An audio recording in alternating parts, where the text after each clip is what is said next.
and welcome to episode 77 of the XboxEra podcast. I'm Sikamikanico and I'm joined, as always, by Shpeshal Nick. What's going on? And we're popping his XboxEra podcast cherry today. We have Ursel, aka Soulblazerz, joining us from the video team for his first time. Welcome. Hey guys, great to finally be on here. Yeah, the cool Thanks for podcast, jumping on, mate. right? You know, you had me at Halo. Come on. No, seriously though, you should all go and watch that too. It's fun. I still need to come on. You had me at Halo. I've been putting it off for months. I've been on twice. Twice. You've invaded. Twice. You've invaded like 10, 15, all of the episodes at this point. Oh, I'm in the chat a lot of the time, but in terms of actually being on the show. Yeah, that's true. You are in the chat quite a lot. It's often like 2 in the morning for me, so I very rarely get a chance to annoy everybody with my British tones. Before we kick off this week, and we'll talk about what we've been playing first of all, I wanted to start today with a calming message that all the silly console warring has reached its fever peak this week, and anyone that engages in it is an idiot. Anyway, what have you guys been playing apart from Halo? Let's talk about something else. Oh, really? I was about to say Halo. I've been playing Halo. I haven't. Oh, well. Okay, hold on. Let me get their name, because there was a very nice Twitter follower of mine who gave me a free code for Sackboy on PlayStation 4/5. Nice, because that is a game I've been looking forward to. My son loves playing 3D platformers. The new one that came out? Yeah, Sackboy. The one that was at launch. Yeah. The Twitter user is Paw Swag, at Paw Swag. Paw as in dog paw, and double G on swag. So give them a follow. They were very, very nice. They said that they got the code last December and were never planning on using it. So they sent me that code. So I've been downloading it overnight. Got home late last night. Cool. And yeah, so I plan to play that this weekend. I also wouldn't mind giving Scarlet Nexus and the Avengers a go now that they're on Game Pass. But shock. Yeah, but aside from that, just been playing the usual stuff. It was Halo. I was just hanging for Halo, man. Yeah, I guess maybe it's an unavoidable topic, but I know that that's what we've all been playing. We'll talk more about it, but so anything for you aside from Halo? Or I finished Slime Rancher. It plays a lot better in the Series X. Oh, my kid loves that game. 1000% on that. That was great. But more importantly, I reviewed a game called In Sound Mind, which is a psychological horror game, and it's the first horror game I've ever actually played properly, start to finish. And well, the first hour and a half, I'm like, what am I doing? Why am I doing this? I really came to like it. I think it's going to be the first of many, because I like horror as a movie medium, right? Mm-hmm. The games has always felt so intimate, so like, this is too much. Yeah. I can't. I think I'm finally going to give Dead Space a shot again. This time maybe I'll finish it.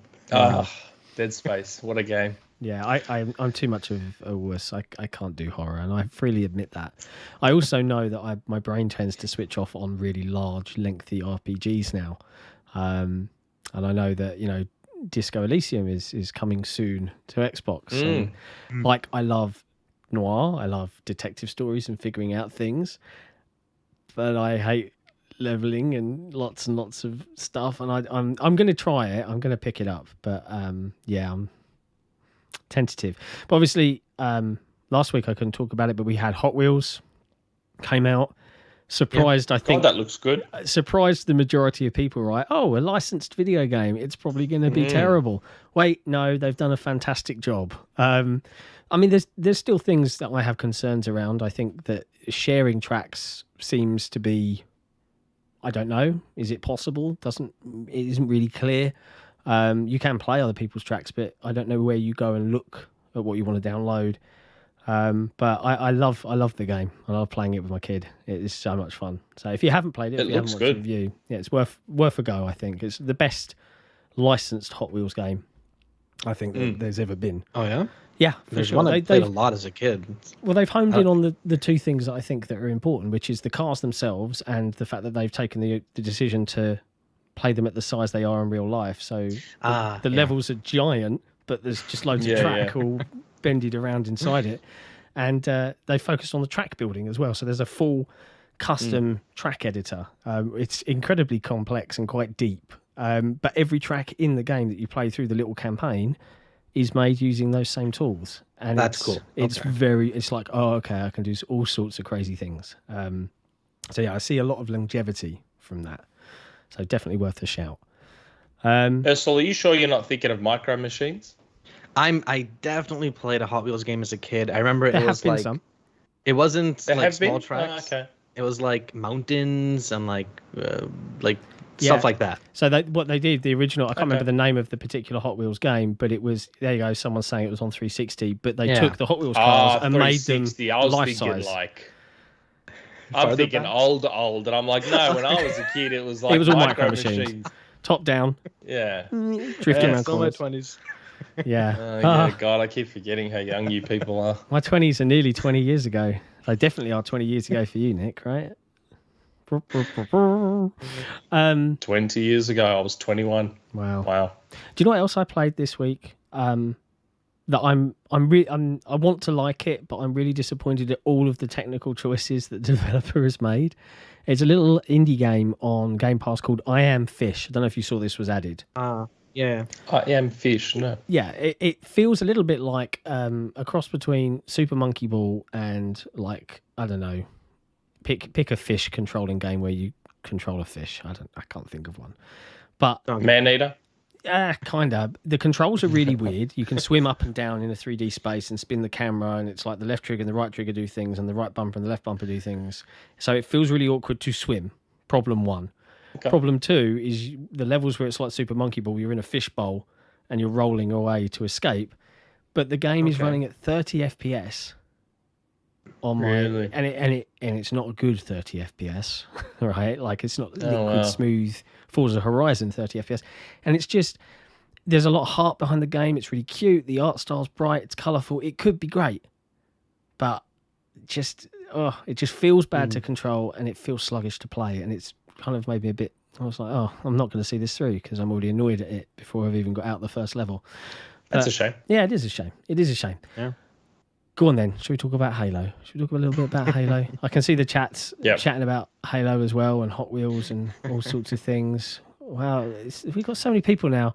I think we've just before we dive into it, I think we might just as well make these live because we certainly seem to have more fun when we do them with our community in tow. I'm sure you would agree. And yeah, it just feels more energetic. So I think we're just gonna carry on doing them live now. But Halo, BTB. I presume you've both had a chance to play lots of it in the last 24 hours? Not BTB. I haven't played BTB. At all? No, not yet. Oh, man. I played some Arena. And I have to admit, like, I had a few matches yesterday, and this was weird. Like, I played with a friend, one of my Rocket League friends. We played Halo together, Jason. And I played quite well. I was leading my team in every Arena match, almost carrying my team, in fact. Lost every game. But I was having that same experience that I used to have in Halo 2 and 3. And I don't know if it's just the way they've designed it. I don't know if it's an internet thing. I don't know what it is. But I was having that experience I used to have with Halo 2 and 3. And it's the reason I switched to SWAT. I'd unload clips into people and they would not die. And then I'd be dead in 2 bullets. And I'm just, it was maddening. Maddening. Question. Have you tried getting good? Yeah. Hey! It could be a latency thing, honestly. Yeah. Are you playing on local servers? That's the thing, though. I was good. Like, I was getting... I had the same amount of kills as the leader on the other team as well. 16 kills, 17 kills. Like, it's just... It was that frustrating host lag, even though I'm sure it's not host lag. It's on servers, but it's like it was host lag, where my gun doesn't behave the same way as the other person's gun. Yeah. Even though we've got the same gun. And it was just, I'm like, this is why I stopped playing normal Halo. This is why I switched to SWAT. Because I can't deal with the inconsistency. The game feels great. It's looking much better. All these things, blah, blah, blah, blah, blah. But I can't do normal Halo anymore, man. I can't do it. I'm waiting for SWAT. I just want SWAT. Well, assuming it's there. That's all I want. Right? I hope so. I'm worried it's not going to be there, but I haven't mentioned it. Yeah. I love the fact that Halo feels like Halo again. I agree with you though. I don't think you're wrong, Nick, here. So let me paraphrase this. I've had a reasonably good time connection wise, but there's one bug I've seen happening a lot, and I'm calling it a bug because I firmly believe it's going to be a network side issue, and it's probably going to be picked up and it'll be an outcome. So I expect it to be. Is I'm in a firefight. My shields are down, his shields are down. I move behind cover, then I die. And I'm behind cover, and I know I'm behind cover, and I'm like, so clearly on the enemy screen they can still see a bit of me, and they've got a shot in. So there's got to be something amiss there, because that wasn't a thing particularly for me in Halo 5 living in the UK. So I'm hopeful that is found, diagnosed, detected. But I've just been played 4 hours of BTB. I played 4 hours of BTB yesterday. That's one map, by the way. Just one map. Yeah. I've got so much I want to talk about, and I realise this is not the You Have Me at Halo podcast. But before I do, we've got a super chat from Somnia, who says BTB with 12 XboxEra crew last night felt amazing. Brought back the feeling of the 360 days. Haven't had that feeling in multiplayer in forever. Nick, don't play BTB if you hate dying randomly out of nowhere. It's not the dying randomly out of nowhere. I mean, that happens, especially it would happen a lot in BTB because there's so many players there.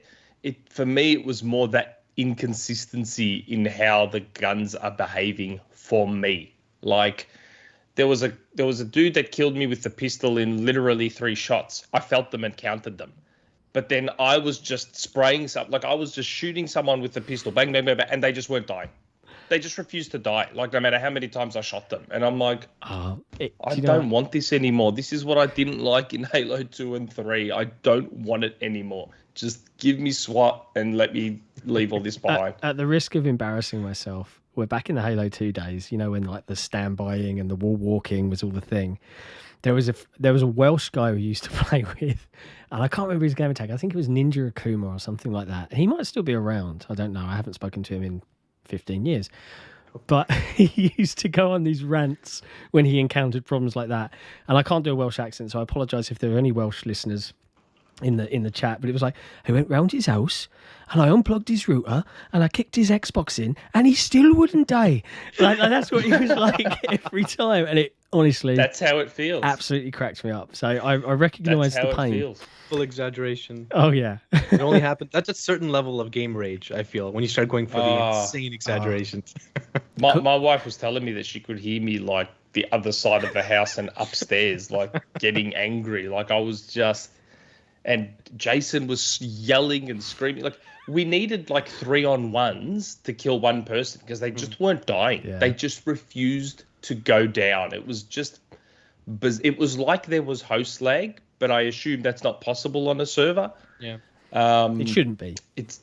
It was just weird, man. It was so weird. Yeah. But I'll wait patiently for SWAT. Well, let's see. I'm hoping they'll fix some of these bugs. But there's obviously a lot to talk about. Before we dive into it, we've got Cerys in the chat. I had a super week, she says, so have some sweetie money, so I share the love. Sweetie Not money. Sharing enough to listen to Halo. Pokey out, tongue face, kissy, kissy, kissy. So fair enough. Thank you, Cerys. Sweetie money. Sweetie, hey. Got some sweeties, why not? Okay. But yeah, so play BTB. It's one map. It's a great map. I really like it. I mean, the game modes were just so well done. Yeah, I know some people didn't like Total Control because they love terribly. Total Control. Yeah, it gets so intense. Chef's kiss. It's great. So yeah, I guess I did win a capture the flag match. Oh, did you? On which one? Capture the Flag on Bazaar. Okay. Okay.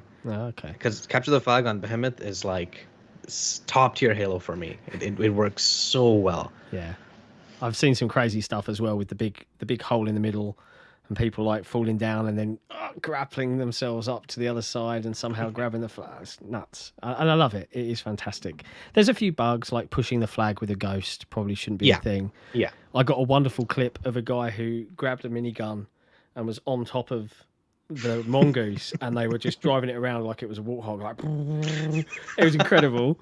But yeah, Total Control I really like. I think there's some questionable spawn zones, capture zones that lead to a bit of frustration. There's like one literally like in front of the main base, like yeah, yeah. You're like running trying to get them. But it's definitely the most intense when you're one or two zones down, and you suddenly have that amazing comeback, and you capture the last one, and then it goes on. Yeah, really. Strongholds too. It's happened just in regular Strongholds. I've had games where I've been down 150 and end up winning like 200, 195. Oh, that's mad. Like just really close matches. Yeah, it's just the best Halo's been in a while for me, and it was like a full lobby of people that that I haven't played games with in ages because Halo, we're back.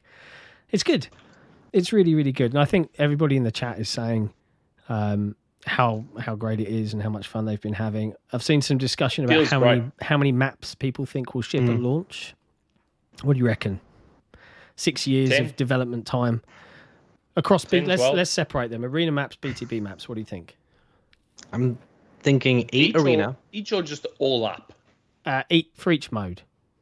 Yeah. BTB will have 4. Oof. And arena will have like 8, 6 or 8. That's exactly what I was gonna say, but I'm gonna say Big Team Battle has 5, and Arena has 10. That's what I'm gonna go with. Even though I know that's wrong. I know for a fact that's wrong. That's very optimistic. Hey, I'd love to see 5 BTB maps and 10 Especially arena maps at launch. Like with fragmentation, whatever it's called, like 4 maps, if they're like this, is enough for me at launch. Honestly, it's really good. The fact that I've been able to play 8 hours solid of BTB and not really be bored of the map, and keep discovering like new little methods. It's just good. It is really, really cool. It's lovely. I've seen some cool stuff on Twitter as well, like people posting cool kills and neat stuff that's happening. And like there's one guy who had someone hijack his mongoose. He drove it off the edge before he got a chance to hijack him. Quickly jumped off, grapple hooked the edge, and then got himself back up. It's incredible. It's great. There's some. And I think we barely scratched the surface about what some of the equipment and the sandbox is going to give us in the long term. And the fact that they are equipment means that if they have a new idea or something that's maybe on the cutting room floor right now and they've had to cut for launch but could come back, they can just drop it in and it can just happen. Yeah. So would you say it's a dynamic sandbox? I sense that's a loaded phrase. Can I query this? It's just so you had me at a little thing. It's just we keep using the word sandbox so much, and now dynamic is up in there too. Dynamic sandbox, yeah. It's a fair description. It is actually though. So it is. Yeah. So yeah, Halo is fantastic, and I wish I could still stay up and play from 1 a.m. till 5 a.m., but I'm not going to. Too late for me. It's far too late in the day. So what else happened this week? I'm trying to think of some news now. Tokyo Game Show happened, right? Oh yeah. Yes, it did. And it wasn't loaded with huge surprises, but it wasn't terrible either, right? Yeah, it actually wasn't too bad. I was surprised. We got to see Phil speaking Japanese again, as he always does. His cursory phrases, but yeah, that segment where he was talking to oh God, why has his name escaped me from Tango? Shinichi? Shinichi, I think is correct. Shinji Mikami? Yeah. That whole segment just after a while that got awkward as it just it was just weird looking at it. But I mean we got some good Game Pass drops as well. Scarlet Nexus. You mentioned them. Avengers. Yeah, Avengers. And there was a few other games that I hadn't heard of that looked really, really cool. And they announced straight off the bat that xCloud is coming to Australia, Japan. Brazil, and Korea. No, it's already there, I think. Yeah, it's was already in Korea. Mexico one of them, or am I wrong on that? No, I think you're right. Mexico, Australia, Japan, and Brazil sounds correct to me. Yeah, finally, Australia got it. And Mexico, yeah. No Persona though. No, not not yet. yet. Not yet. Trust me, I keep getting asked. Yeah. We did get a couple cool things. Like what? It was 150,000 lines of dialogue in Starfield are in Japanese, they mentioned, right? Which is cool for two things. 150,000 lines of dialogue and two fully voiced is pretty cool. Yeah. That is, and weirdly that article's had a lot of conversation around it, and obviously a lot of console fanboy warring for some reason. Really? Yeah, like man, Twitter is a weird, dark, dank little hole. Sometimes it's really weird. We saw the news that Tango are already working. Thank you, Somnia, for the reminder. That Tango are already working on their next game. With the guy that directed Evil Within 2. He's leading the charge. Hopefully it's Evil Within 3. Yeah? Do you reckon did the game end on like a narrative cliffhanger, would you say? I don't know. I haven't even played 2. Oh my god, okay. I haven't played 2. I started the first one because I got it on PC for nothing. Yeah. I mean, look, there's definitely a Resident Evil competitor there. Yeah, I agree. If they can persist with it. And they should. Why not have your own Resident Evil competitor? Especially if like Sony tries to buy Capcom or something and they lock away Resident Evil. Why not build your own one? Yeah. It makes sense too, right? Keep that genre alive, first party wise. Speaking of first party, Sony's grew again. Yeah. Again. Did it? It did. I didn't hear about it. I mean, the one that everyone thought was happening anyway and expecting. I mean, I speculated incorrectly as to why it maybe hadn't happened yet. I thought maybe something fell through because I had heard ages ago that they were acquiring Bluepoint or had acquired Bluepoint or... Yeah, it was weird, that one. Very weird. It was weird that they had the image ready to go and then kind of like, whoops, sorry. That's right, like months ago. Yeah, it's pretty really strange. It was super weird. Although I did read a theory on Twitter. I can't remember who, someone posted a theory on Twitter that are Sony filling the second half of the year with these acquisitions to make up for the fact that they don't have any games? So they're keeping themselves in the news cycle by just every month or so, hey, look who we've acquired. Hey, look who we've acquired. I'm like, it's actually a pretty interesting theory because Microsoft has games in the second half of the year. So I just thought it was an interesting theory. I'm not saying that's what they're doing. It's just I do find an interesting theory. It is funny to me that, everyone, let's rewind. Before E3, the smoke was thick. And then nothing, and then, more smoke appeared, and then nothing, and then like last week, some more smoke appeared, and then nothing, and meanwhile, it has definitely been acquisition season, just not interestingly yet for Microsoft. Not for Microsoft. Everyone's acquiring, just Microsoft's not acquiring. Yeah. Literally everyone's acquiring, too. It's not like one or two companies, everyone's acquiring companies. Oh, yeah. It's EA time. did. Yep. Embracer, Sony... even Firesprite within Sony acquired someone. It's crazy. And yes, BRiT, they finally caught up to the thread. Because back when that Twitter mistake happened and they posted the Bluepoint image, I updated the PlayStation Studios OT with Bluepoint. I'm like, okay, so clearly it's happening. So I just added Bluepoint to the PlayStation Studios OT, and like it never happened. And I'm like, oh, you're not changing it. If I remove it, did you? Yeah. Oh no. I thought to myself, if I remove it, they'll probably end up acquiring them. But I refused to budge. I just left Bluepoint there, and it worked out okay in the end. That's hilarious. Faze was just reminding me in the chat, Somnia was a little bit behind him. Netflix, they bought the Oxenfree developers. Yes, that's what I was thinking of. What's going on? I was thinking of Amazon, but I'm like, no. And acquisition season. I told everyone. It's crazy. I apologize if everyone thought I was referring to Microsoft specifically. This is a similar mistake to what happened with Gearbox. Back when I tweeted about Gearbox, everyone just assumed it was Microsoft acquiring Gearbox, and it was not. Sorry. Speaking Sorry of if you Netflix, misunderstood my intent. They already have their own rabid fan base at the gaming side. I'm not sure if you guys have seen or interacted with that, but just like how Stadia had like their own fanatics, I guess you could say. Yeah. Stadia fanatics are a special kind. Yeah. Again, Netflix people arguing that they're going to be the next Game Pass, or they're going to just stuff like that, and it's just kind of makes me shake my head. Yeah, it's a bizarre. I think that developer's a good fit though. Yes. Yeah, they do very kind of. I can imagine them doing a kind of Bandersnatch, Black Mirror style. Yeah. Game you can control with any device or your phone or whatever. Have they laid out their plans in terms of control? Like, are they going to make their own control like Stadia and Luna? Are they going to just say, "Hey, use your existing Bluetooth controller"? No. Are they? No. Okay. I don't think. I just think that developers' games aren't fast-paced, twitchy. Yeah, very narrative. They're probably a good fit for a streaming. It might. Yeah, Chandra, it might just be your phone, which would be interesting. Right, because everyone has a phone when they watch Netflix. It might just be, hey, here you have the 4 directions on the phone, A, B, or whatever the buttons are. Yeah. Again, those games would suit. Yeah. Makes sense. It's an interesting world. That's also a good segue though into the xCloud stuff.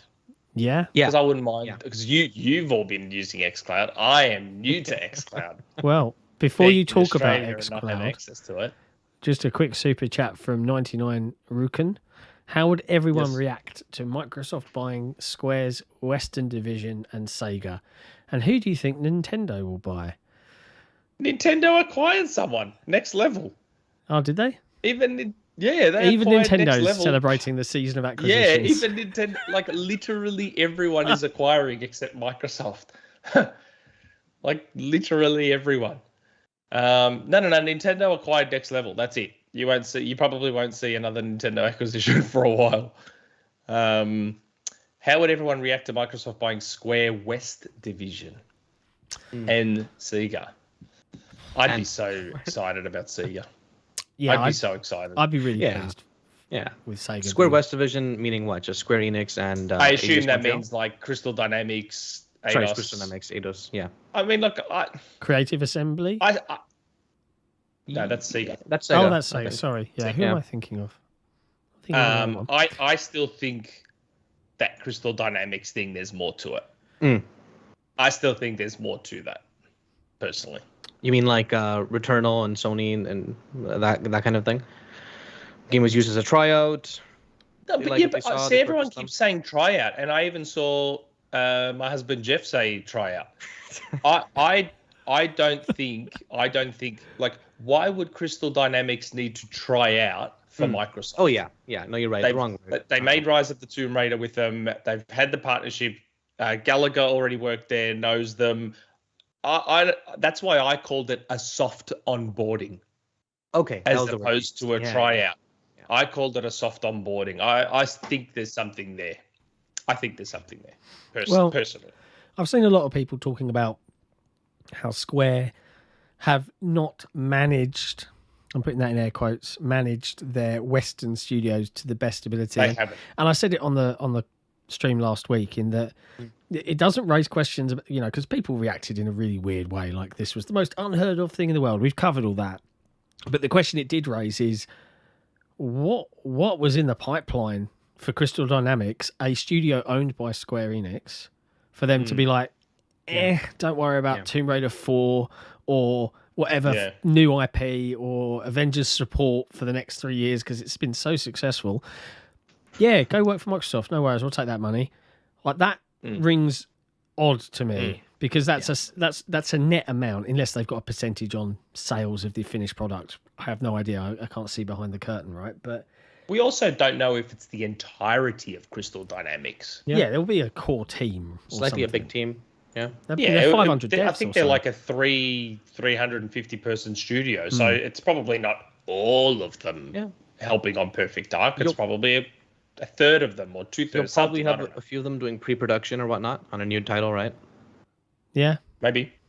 Oh, maybe. How have I not thought about this? Super chat from Victor Allenstein. Just want a Sonic by Moon Studios. Sonic by Moon. How have I not thought of that being a thing? Like, let me just... Moon's doing banjo.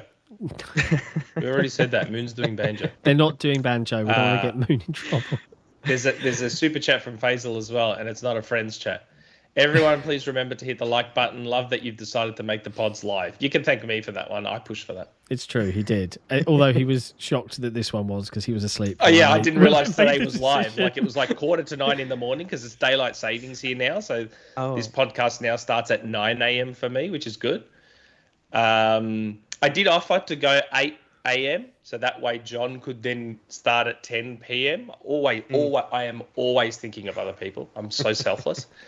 But yeah, all of a sudden it's like 10 to 9 and John's like, we're live. I'm like, are we? I'm like, I did not know that. Congrats. Put your makeup on. You don't need makeup. Yeah. Just quickly, speaking of your husband, Jeff, you might be very upset to hear that he besmirched the good name of the XboxEra Podcast's TV show today by tweeting, "It is a failure of culture that teenagers walk around in Friends merchandise."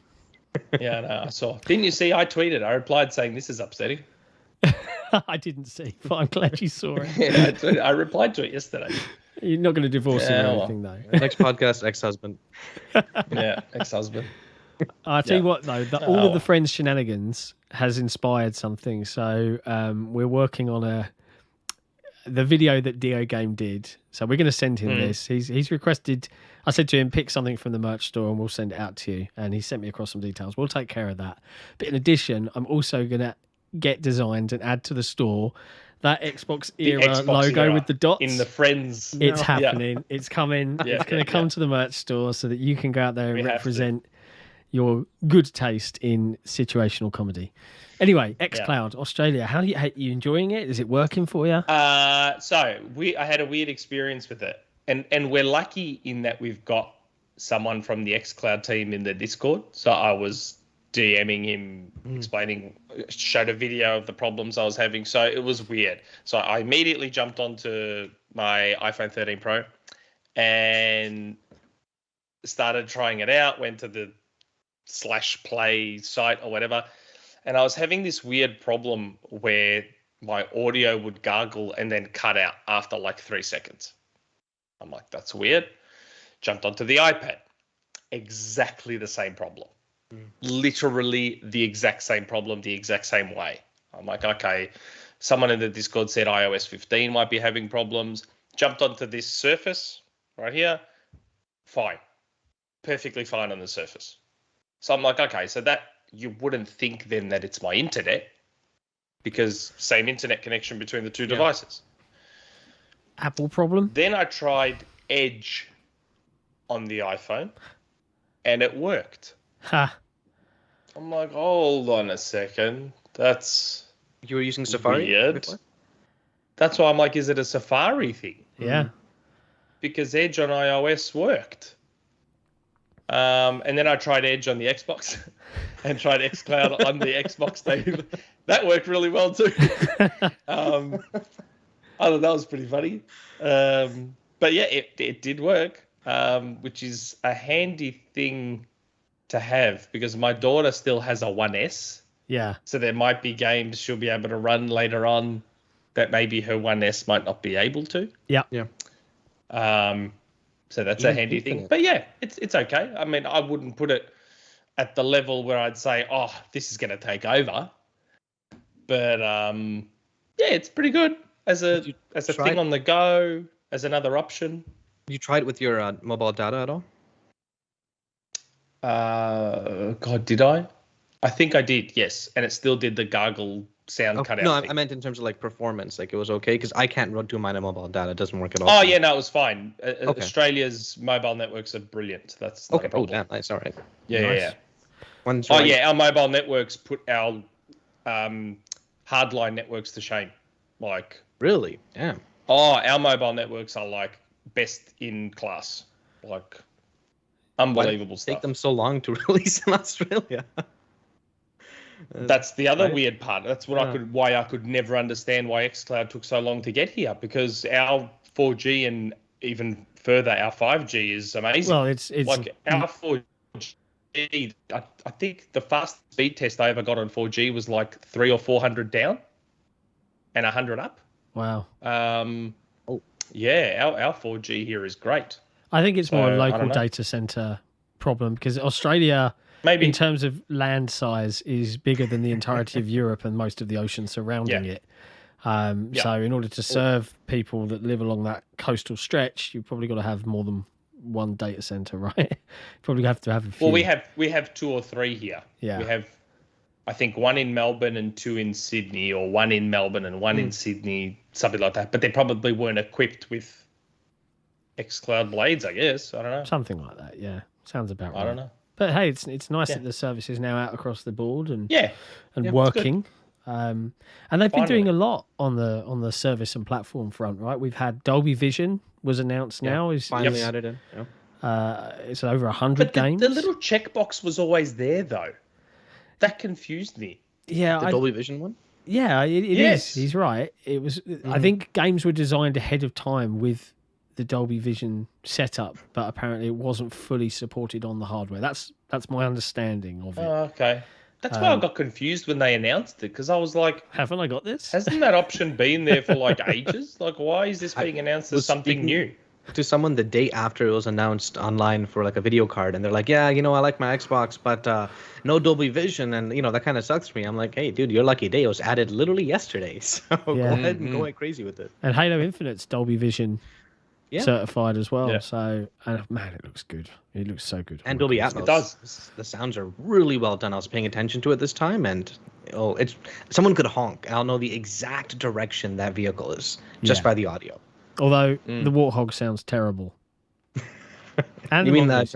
It really bugs me. I watched the videos, the sound team behind the scenes, and they're recording all these delicious, 5-litre V8 engines. And then the Warthog comes out in the game. It's like, I hate it. I absolutely hate how it sounds. Honestly, I don't notice either. I thought they sounded fine, to be honest. No. And then, someone was saying to me, the Warthog always sounds terrible in 343 games. And I saw this YouTube video of comparing all the sounds. It's always sounded terrible.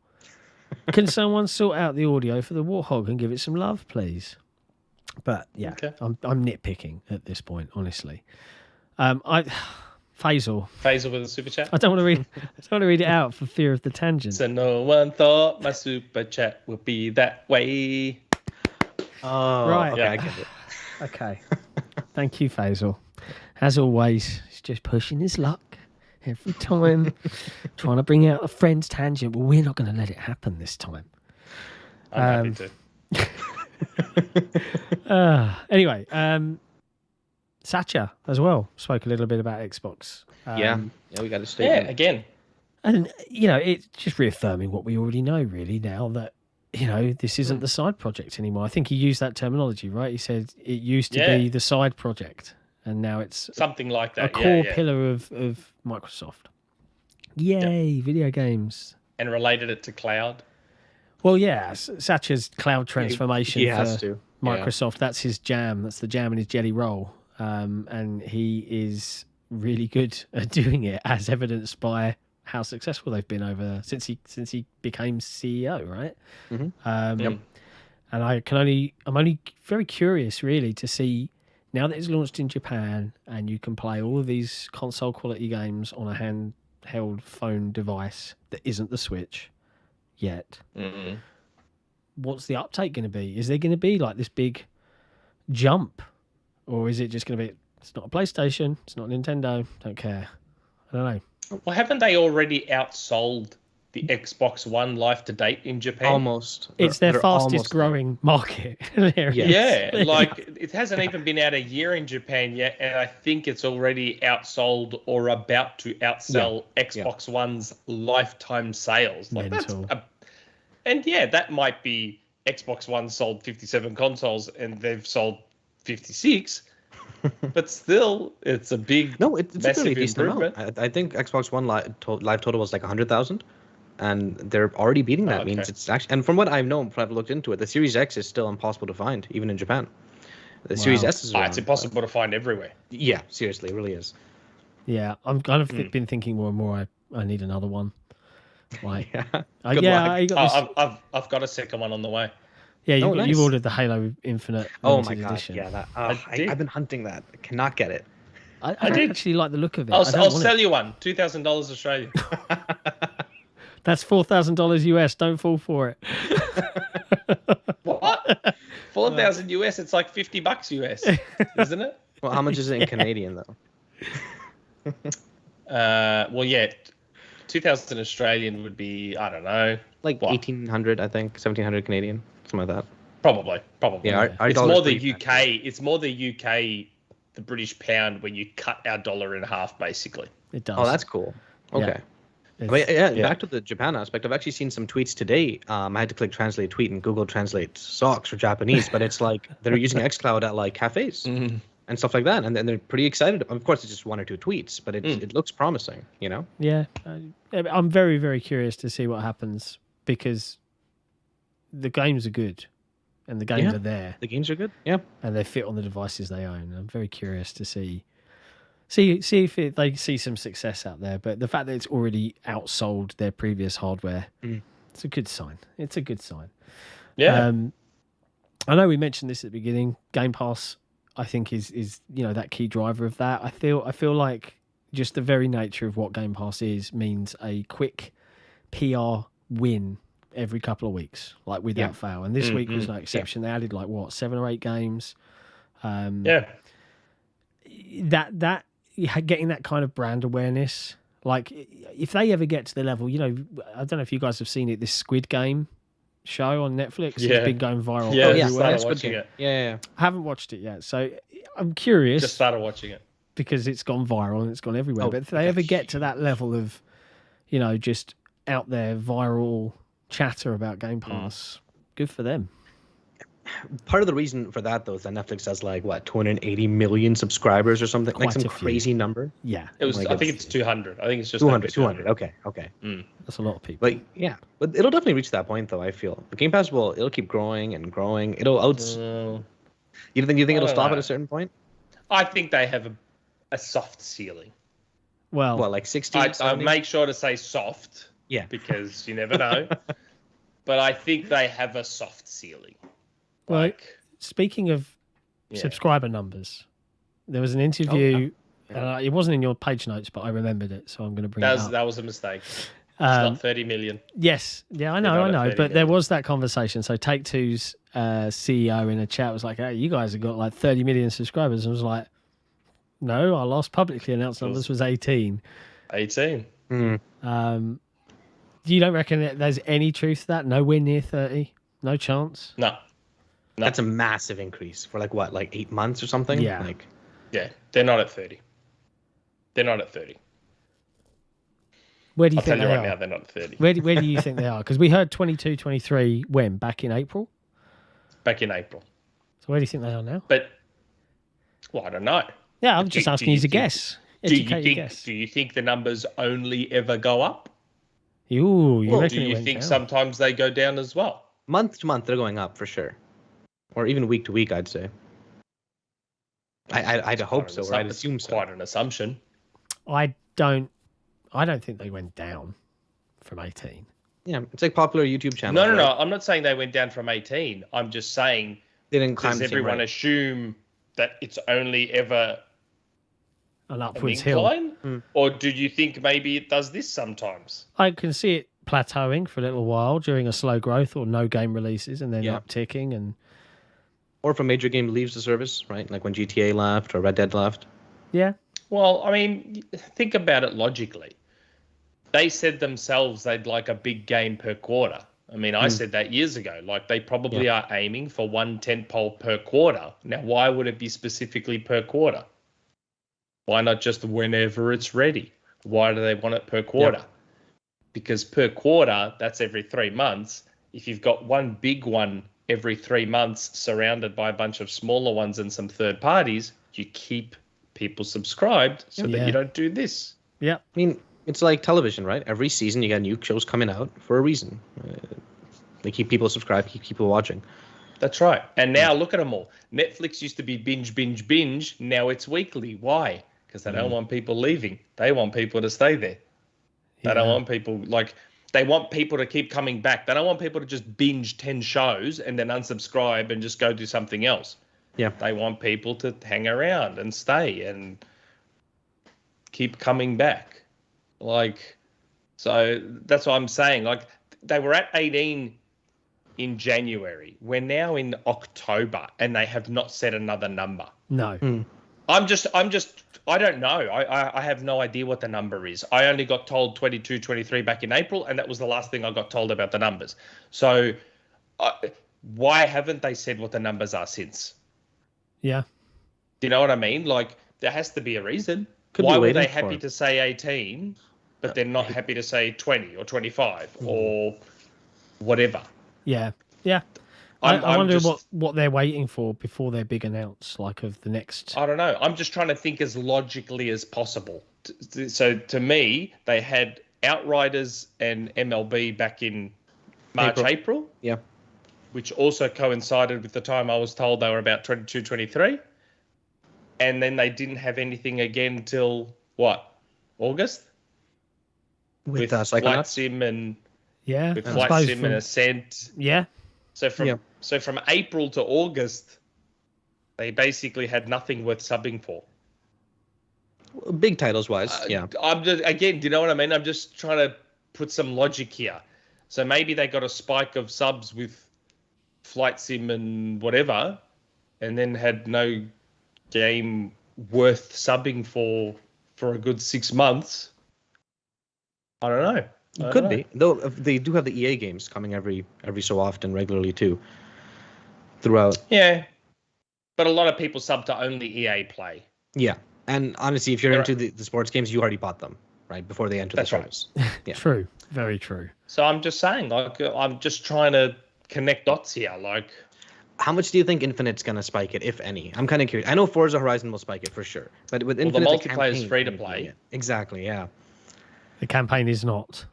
Yeah, the campaign is not free to play. I understand that, but we also don't know how good or bad the campaign is. So, I think Forza Horizon 5 might give them a spike. Oh, for sure it will, because that is a known quantity. There's that's going to be a great. There's just no feasible world especially where a Forza Horizon game is not great. Yeah. So, and it's a massive game now. It's a legitimately massive game. So I expect there'll be a spike with Forza Horizon 5, but.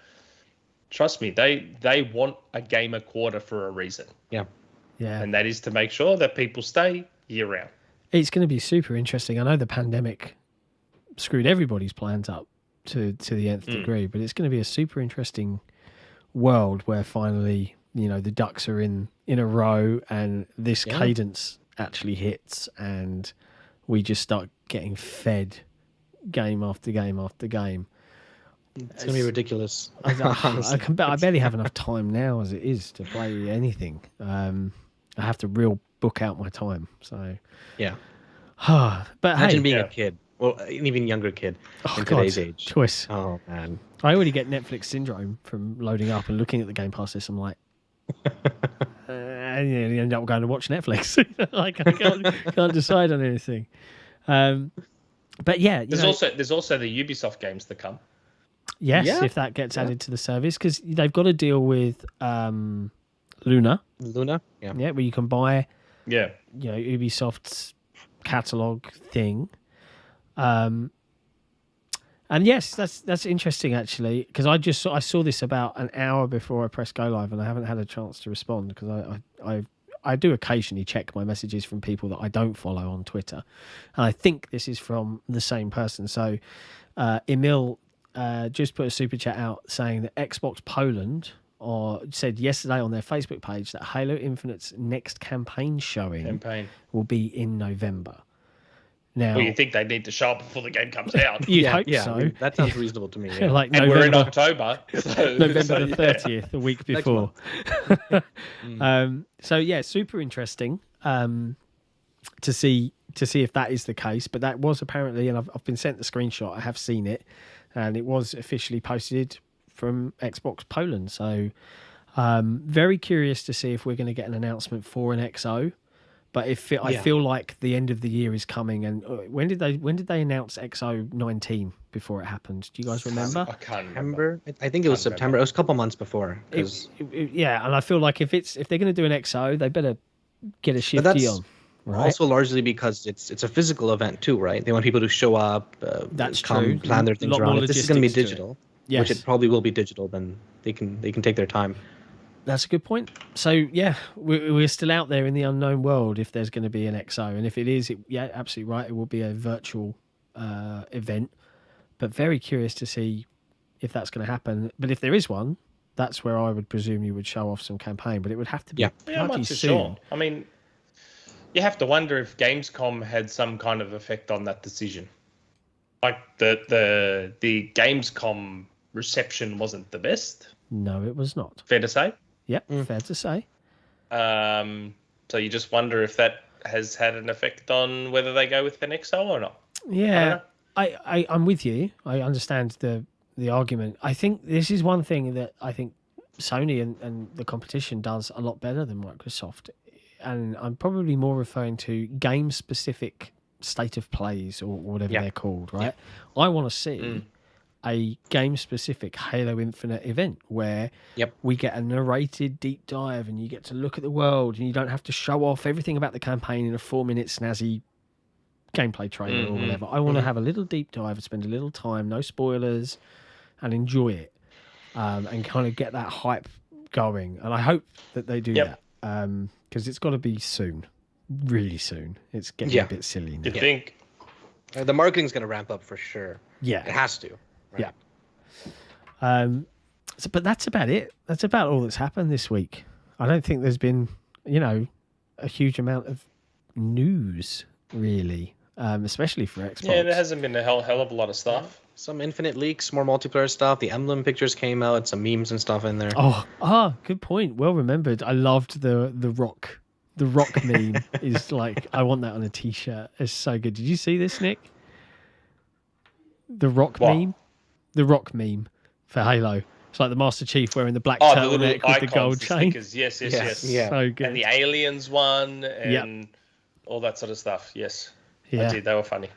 It's good. There was, what was the GeForce? Was there anything with GeForce Now this week? I remember seeing something about it. Some list of games leaked or something. That was a couple of weeks back. Yeah, that was a couple weeks back. Okay. And it seems to be legit. Merges in. Yeah. Yep, for sure. You got Smash's next character being revealed this month, right? Is it going to be Chief? I still reckon that's Chief. I still reckon it's Chief. I don't know. I've been waiting for Chief every single reveal. I'm like, come on, this is the one. This is the one. There's no way known. Like, there was some leak on Reddit that was like, it's Sora.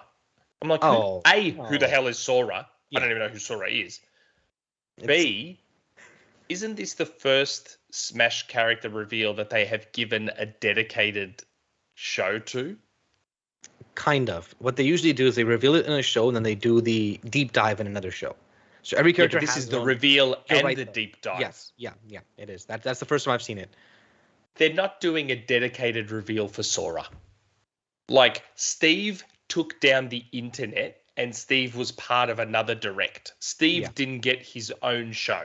And that was Steve. And that was massive. They're not doing a separate reveal. That's a good point. For Sora. Who's Sora? Who is that? It's a Kingdom Hearts main character. Who is Sora? Like, who is that? If someone like me who actually likes Smash and is kind of into games doesn't know who the hell Sora is, Nintendo, who is one of the most casual of casual video gaming companies, is not dedicating a show to Sora. I would be staggered if it's Sora. And the fact that they separated it is what makes me believe it's Chief. You got to wonder because they are aware of how massive Chief would be. Yeah. They are well aware of it. And please, no more sword users. Please, enough. Sakurai. You've got to wonder though. Maybe they're trying to align their marketing engines at Nintendo and Microsoft. Like you do your Smash Chief reveal. Boom, he's trending. We'll do our Halo Infinite campaign reveal, and we'll fight for the internet and see if we can just break it completely. You know. I don't know. To me, the fact that they separated that announcement into its own thing, I'm just like, hold on. They're not doing that if it's not someone big. Like, yeah, because if Steve didn't warrant his own reveal, like his own dedicated reveal, then who does? Yeah, even Sephiroth didn't, and that was a big character, you know, from Final Fantasy VII. Yeah. See, I knew that. Yeah. And I've never played Final Fantasy VII, and I know that Sephiroth or whatever is from Final Fantasy VII. As soon as I saw Reddit Sora, I'm like, Georgie in the chat is saying Sora is the most wanted Japanese and European character. What are they from? Can anyone educate us? Who is Sora? He's from Kingdom Hearts. Apparently. He's the main character of Kingdom Hearts 1, 2, 3, and some of the 7 spin-offs, maybe. Oh, I don't know, Nick. Maybe. But Kingdom Hearts, I mean, who's talking about Kingdom Hearts these days? You know what I mean? There's a huge hubbub. Yeah. Like Steve, everyone on the planet knows Steve from Minecraft. And he did not get a dedicated reveal, but yet you're going to give Sora one. Come on, man. Like, seriously. Yeah. Okay, I'm not gonna pick on you, but I'm gonna call this out in the chat. George Lord AS says, guys, I just find it weird regarding the year 2021. We've got absolutely no acquisitions from Xbox made. It's weird after hearing Satya say all in on gaming and literally no acquisition this year. ? I've seen this rhetoric a lot. I've seen it in our forums. I've seen it in other forums. I see it on Twitter. I know our moderation team has to deal with the usual suspects that freak out when Sony does something because as a business they are allowed to operate autonomously without say-so from Microsoft or reacting in any way, shape or form. And Microsoft clearly are losing some sort of battle. They did drop $7.5 billion on an entire publisher, right? I get it, and I get it. It was last year that it was announced, and you might be hankering for more news. But can I politely suggest maybe that you should just go play some video games and not worry too much about it right now? That it will happen when it happens. This stuff often takes time. There's always conversations going on. Insiders, even Nick, aren't going to get sudden heads up until it's actually, it's signed. That's when that kind of thing starts leaking because more people then get involved. Up until that point, we're talking like top level, quiet discussions. So just you chill. Hear stuff like you hear, they're talking to this publisher, they're talking to that studio, you hear stuff like that a lot. It doesn't always result. And the thing is, everyone takes that info and uses it in different ways. Some people act like it's a done deal. Like we all saw, and this isn't me trying to take a dump on this person, but we saw ACG tweet out that, in about a month, people are going to be complaining about consolidation, blah, blah, blah, blah, blah. And he said, next week, I'll have more info. And we did not hear from him. Mm-hmm. Back in March or April, back when I said that I think he's talking about Techland, ACG was like, there's a game that was multi, now it's exclusive. Microsoft bought the studio. Didn't hear anything about it. Now, I still think he was talking about Techland because I believe he was probably told they're acquiring Techland. Didn't happen. I'll stick to my guns, and I'm sure ACG will stick to his. But we heard nothing about that since then. We then heard nothing about the most recent tweet since then. And this is what I mean. He may have got info similar to info I get. Maybe he chose to run with it and assume it was happening. I don't know. Yeah. Maybe he heard rumors like the Take-Two one that's been floating around and he just assumed it was happening and that's why he talked about consolidation. Like, again, I'm connecting dots here. People hear stuff all the time. I'm slowly learning my lesson that when I hear stuff, I'll shut my mouth until things are a little more definite. But until someone takes the scoop from you, though. Yeah, I mean, find balance. Well, I get that there's this desire to see Microsoft compete, but as it stands right now, they've got the largest first-party video game development organization, right? Now they've got to focus on actually delivering games. That's not to say that acquisition conversations aren't happening. It isn't a question of They are. If it's when. Fear not, they are. It's going to happen at some point, but it will happen when it's right for them, when it's right for whatever team they're dealing with. I would just advise people that really, I don't know, take this to the degree that they start to get antagonized and end up arguing with people on Twitter or in forums. What do you go play video games? Like, that's the beauty of the hobby. The funny thing is, everyone is seeing what Sony's doing now, and what they're forgetting is that what you're seeing Sony do now, Microsoft did in 2018. Yeah. Look at who Sony's acquired. Honestly. Blue Point, Playground. Fair. Fire Sprite, Double Fine. Nix's, Undead Labs. They've acquired a bunch of small studios that they were already closely working with, just like Microsoft did in 2018. That's all they've done. Like, everyone's, for whatever reason, panicking. I don't know why. Yeah. But all they've done is acquire a few studios that they already had close relationships with. I mean, most people thought Insomniac was already owned by Sony. Yeah. A lot of people were shocked, and they were like, what? Wasn't Insomniac already a Sony first party? Same for Playground when Microsoft announced Playground. Yeah, that's right. Everyone just assumed Playground was already a Microsoft studio, and they weren't. And so all Sony has done in 2021 is what Microsoft already did in 2018. Like, I don't see what the panic is about. I don't see what anything is about. But yeah, if Sony comes along and buys Capcom or whatever, then it's like, well, hold on, here we go. Yeah, like we've got to fight now, right, or whatever. Yeah, and here's the other thing. I fully get, and you know, I often see this on social media anyway.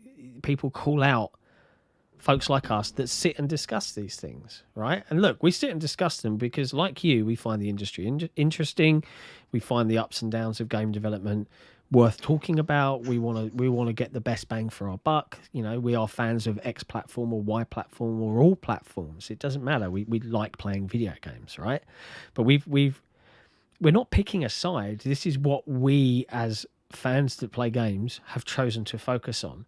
And it's almost like there's this hatred then towards people, you know, like Nick or like ACG or like anyone else, like Grubb, like Jeff Grubb, who'll come out and say, here's what I've heard, right? And I think this is what's important. Here's what I heard isn't I'm reporting this as fact, right?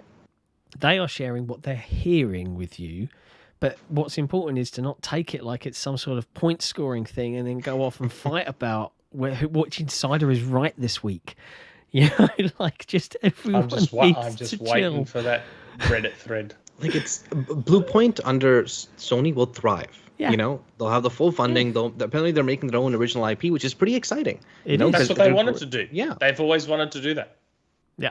So like, Blue Point wasn't going to make an Xbox game anyways, unless Xbox somehow acquired them. Somehow that wasn't going to happen. Fair. Not really. So as an Xbox fan, say you only play on Xbox, what does it matter to you that Sony acquired Blue Point? Like, they'll do their stuff, and you have more than enough stuff on your end. Very true. And Sony's probably got a couple more coming. Yeah. I would guess Camouflage, who are a VR studio that were also former Liverpool devs. So between Camouflage and Fire Sprite, they'll just have Studio Liverpool back. And who was the other one? Lucid, that made Destruction All-Stars. They'll probably acquire them too. Again, they're apparently doing Twisted Metal. Yeah, if they're actually doing Twisted Metal. Allegedly, yeah. I think on the podcast a few weeks back, I guessed, I'm like, I wouldn't be surprised if Twisted Metal was coming back. And then I believe you did. Yeah, I remember that. I wouldn't be surprised. Like, I think because we might have been talking about Jeffy, I'm not sure. But yeah, I'm sure Sony will probably acquire more. And I'm sure, I mean, I think, who was it?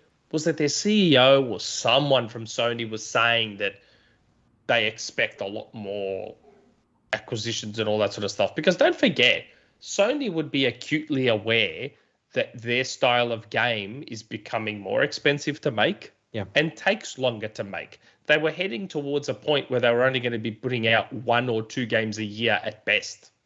These games take a long time to make. And I'm sure Sony are realizing, well, we can't really just have 1 or 2 games a year. We need to be able to put out more and put out stuff that isn't just the same thing. Yeah. That's why you're seeing a slow pivot towards multiplayer stuff. They've publicly said, this team's working on a multiplayer thing. This team's working on a multiplayer thing. This team's working on a multiplayer thing. because Sony are realizing that they can't just do one type of game once or twice a year. Now, They've got to do more than that. This will fall on deaf ears, right? But I want to caveat: expect to be quoted about the whole 1 or 2 games a year thing. Even though I understand the point you're making, someone right How many now, games did Sony First Party put out this year? I know it was 2, wasn't it? 2, Ratchet and Returnal. Well, Returnal wasn't even first party at the time. It was first party funded. Yeah, I know it wasn't. Oh, but yeah, you're right. Ratchet and Returnal. Yes. But look, right now, games. some fanboy is typing, but Insomniac did 4 million games in 2 months. Okay, yeah, we get it. The point is that the games are large and they usually don't arrive 1 a quarter, which is where Sony are realizing, we need to have a bigger, higher, faster cadence. That's the only point. And more variety. Yeah. I mean, they see the writing on the wall. Netflix started, right? And then who came after Netflix? What was it? Hulu? I think Prime at one point. But now look at it. You have Disney Plus, Paramount Plus. You have Peacock. You have literally every one of these giant studios realizing we got to get it on the streaming market. Yeah. Like maybe it won't happen for video games, but it probably will. And Sony probably sees the writing on the wall. Hey, we got to get something going except for our main 1-2 games a year games. And even like Ratchet and Returnal, those are not. Ratchet, I suppose you could. Those are not the same level of games as Last of Us, God of War, Horizon, that kind of thing. Even Days Gone. You're not disparaging Ratchet. Ratchet's never been a massive franchise for Sony. It never has been. Like, it's never been a massive seller, and it's never been a pillar IP for them. It's always just been one of those, does well enough, fun little game, something a little bit different. I'd be surprised if Insomniac goes back to Ratchet in the next, I don't know, even 10 years, Unless like a smaller team does it or something. About it. At this point, it feels like Spider-Man 2, Wolverine. I hope so. That's I hope 6 so. years of dev. Yeah, platformers are always a good thing, honestly. And they've been Insomniac's been hiring for a multiplayer project as well. Interesting. And that's why I speculated about are they doing the Marvel? That's why I was speculating with my source that are they doing that Marvel multiplayer thing? Which reminds me, I should ask if I can go into more detail on that. But yeah. Well. As we've been chatting about rumours and... by the way, Superchat. There's a Superchat. I've been looking at it and I've been wanting to say... It's just a quick point from VIYDA Santoso. Reduction of Game Pass Ultimate price for Hong Kong, Chile and Israel. Oh, yeah, good call out. That was announced too. It was. That's interesting. The rest of the world doesn't get it, but... Yeah. I did not hear that. That's just a market thing, right? Or an economic... Yes. Regional pricing is so important. That and localizing. Yeah. Yep, very true. Very true. Oh, and in other news, we hit 10,000 followers on Twitter, which is cool. The big 10K. Our friends at the Iron Lords podcast, they hit 10,000 followers on YouTube. So we're about 1,100 shy right now, folks. So if you're watching, we're almost at 9. If you're watching and you haven't hit subscribe, hit subscribe. Because we want to get there. We want to celebrate that big milestone as well. Because we've managed to get to this scale, to this scope, to this level of production quality in just over 2 years, and we're really proud of that. And we're really proud of the community that we've managed to foster and grow along with us. Everyone in the chat that's watching right now, all the back and forth, all the discussion, we love it. So mad props to you guys for getting us this far. Anyway, rumours and stuff. Do I get to press a button today? Yeah. Oh, okay. Yeah. Let's go. Yeah.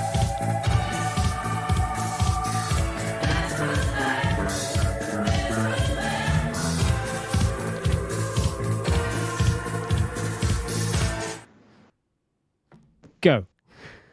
Okay. So just I like to have the DR out for this stuff because I need to always be careful what I say. Deep breaths, everyone. There's a lot of eye emojis in the chat right now. I'm dreading this. Like I'm legitimately dreading this rumor, but because I know what's going to get said about me on Reddit, I know what's going to get said about me on Twitter, and I hate the timing. Like I got told I could say this like start of the week, so I've sat patiently all week waiting for today to come, and then yesterday. Gematsu? Was it Gematsu? Are they called? That reported about Kojima working on Silent Hill. Are you going to quote this directly? Hold on. So I saw the thread on Reset about Kojima doing Silent Hill. I posted the link to my source and said, I don't want to do the Rumour Mill. I said, I don't want to do it. I'm going to look like I'm reacting. I'm going to look like I'm just jumping on board. I'm like, I don't want to do the Rumour Mill. And they're like, it's fine. It's whatever, da-da-da-da-da. So anyway, okay. I'm going to regret this. So from what I'm hearing, Kojima's not doing Silent Hill with Konami. And it's funny, I was going to speculate that it's surprising, given that Konami and Kojima hate each other's guts. But I was told that Kojima's not doing Silent Hill with Konami. Take that as you will. But that's not the rumor. The rumor that I was told about, and that's why I was dreading this, was around Kojima's game that he's allegedly doing for Xbox. Now, what I was told was that apparently that this is an existing IP that Kojima is doing with Xbox. Now, I said, is that an existing Xbox IP or just an existing IP? Not sure yet. Just got told that Kojima's game, the alleged Kojima game with Xbox, is an existing IP. Not a new one.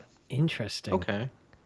And then earlier this morning was told that I don't think Kojima's doing Silent Hill. There you go. I don't think that's happening. So you're saying Kojima's working on a brute force revival, right? Is that what I'm taking? Is that what I'm taking? I don't know. I saw someone. I don't know if it was on Twitter, on the forum. I don't know where it was. Maybe it was even in the chat, saying that some of Kojima's job listings were alluding to a mech game. Oh, interesting. I don't know. I just saw that in the chat. That's not anything I've heard. I'm just saying. I think I saw that in the chat earlier. Come on. Could be like a franchise game. Could you imagine if Kojima was doing like Chrome Hounds 2, Mecha Soul, Chrome Hounds, or one of those? Could you imagine? Or a non-gaming IP, right? Like a Gundam game or something like that. That'd be interesting. Probably not happening. Almost definitely not happening. But hey. Right? When you don't know. When I got told existing IP, I make the assumption it's a gaming IP. Yeah. Well, fair enough. Fair enough. That's just an assumption I make. So yeah, that's. So I got told both those things because again, my rumor mill at the start of the week was Kojima's game with Xbox is an existing IP, but again, no clarity on whether it was an Xbox existing IP or just a general existing IP, like a third party one, whatever. And then that Gematsu thing came up with Silent Hill. And this morning I don't think Silent Hill's happening. Wow. I won't say the percentage that my source told me on how confident they are it's not happening. But do you mean, safe to say there's a belief it's not happening. Do you mean Silent Hill with Kojima, or do you mean Silent Hill in general? Yes, with Kojima. Okay, because I was going to say Bluebird's looking. Full stop. Sorry. No, I'm not saying Silent Hill full stop. I'm saying Kojima and Silent Hill. With you. And that's not to say Kojima won't be doing something with Sony. Everyone's like, oh, hold on. If he's doing something with Sony, does that mean? I don't know how big his team is. I don't know. I don't think, like Jeff said on Twitter, there's no non-compete clause. So I don't see why Kojima couldn't do a game for both. Back ages ago when I said that Sony chose not to go with Kojima's next game, that would have been the one that he took to Stadia. It was probably just that specific game, not that they never wanted to work with Kojima ever again.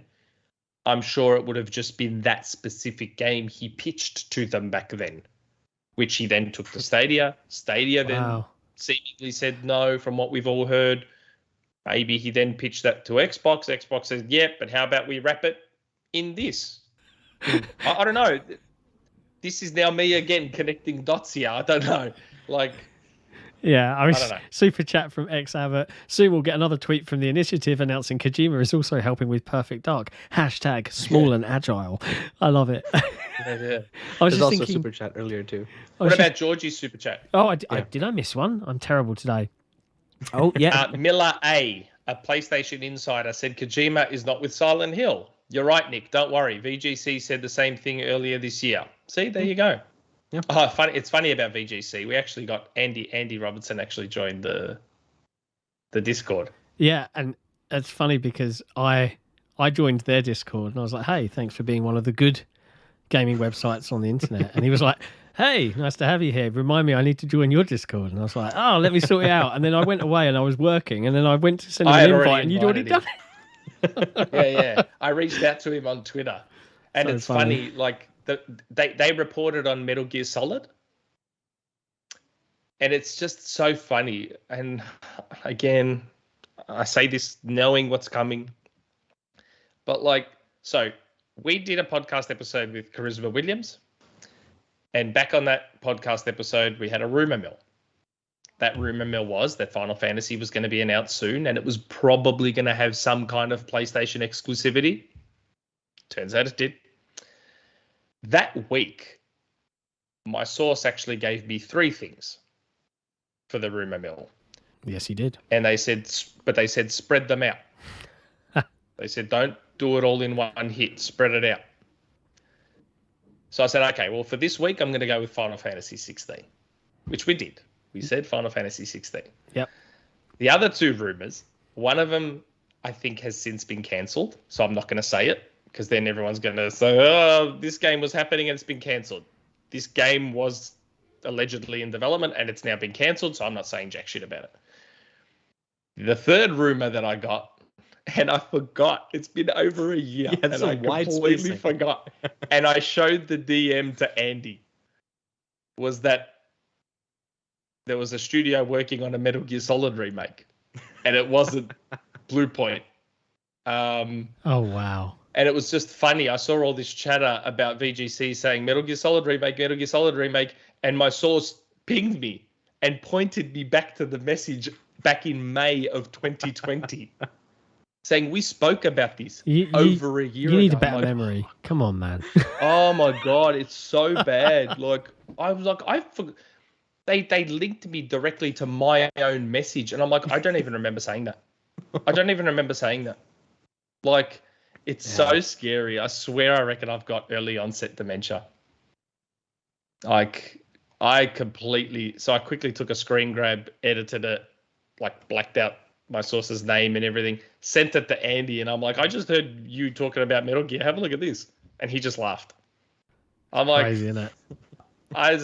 I forgot. I was told I could say it on the rumor mill, and spread it out, and forgot.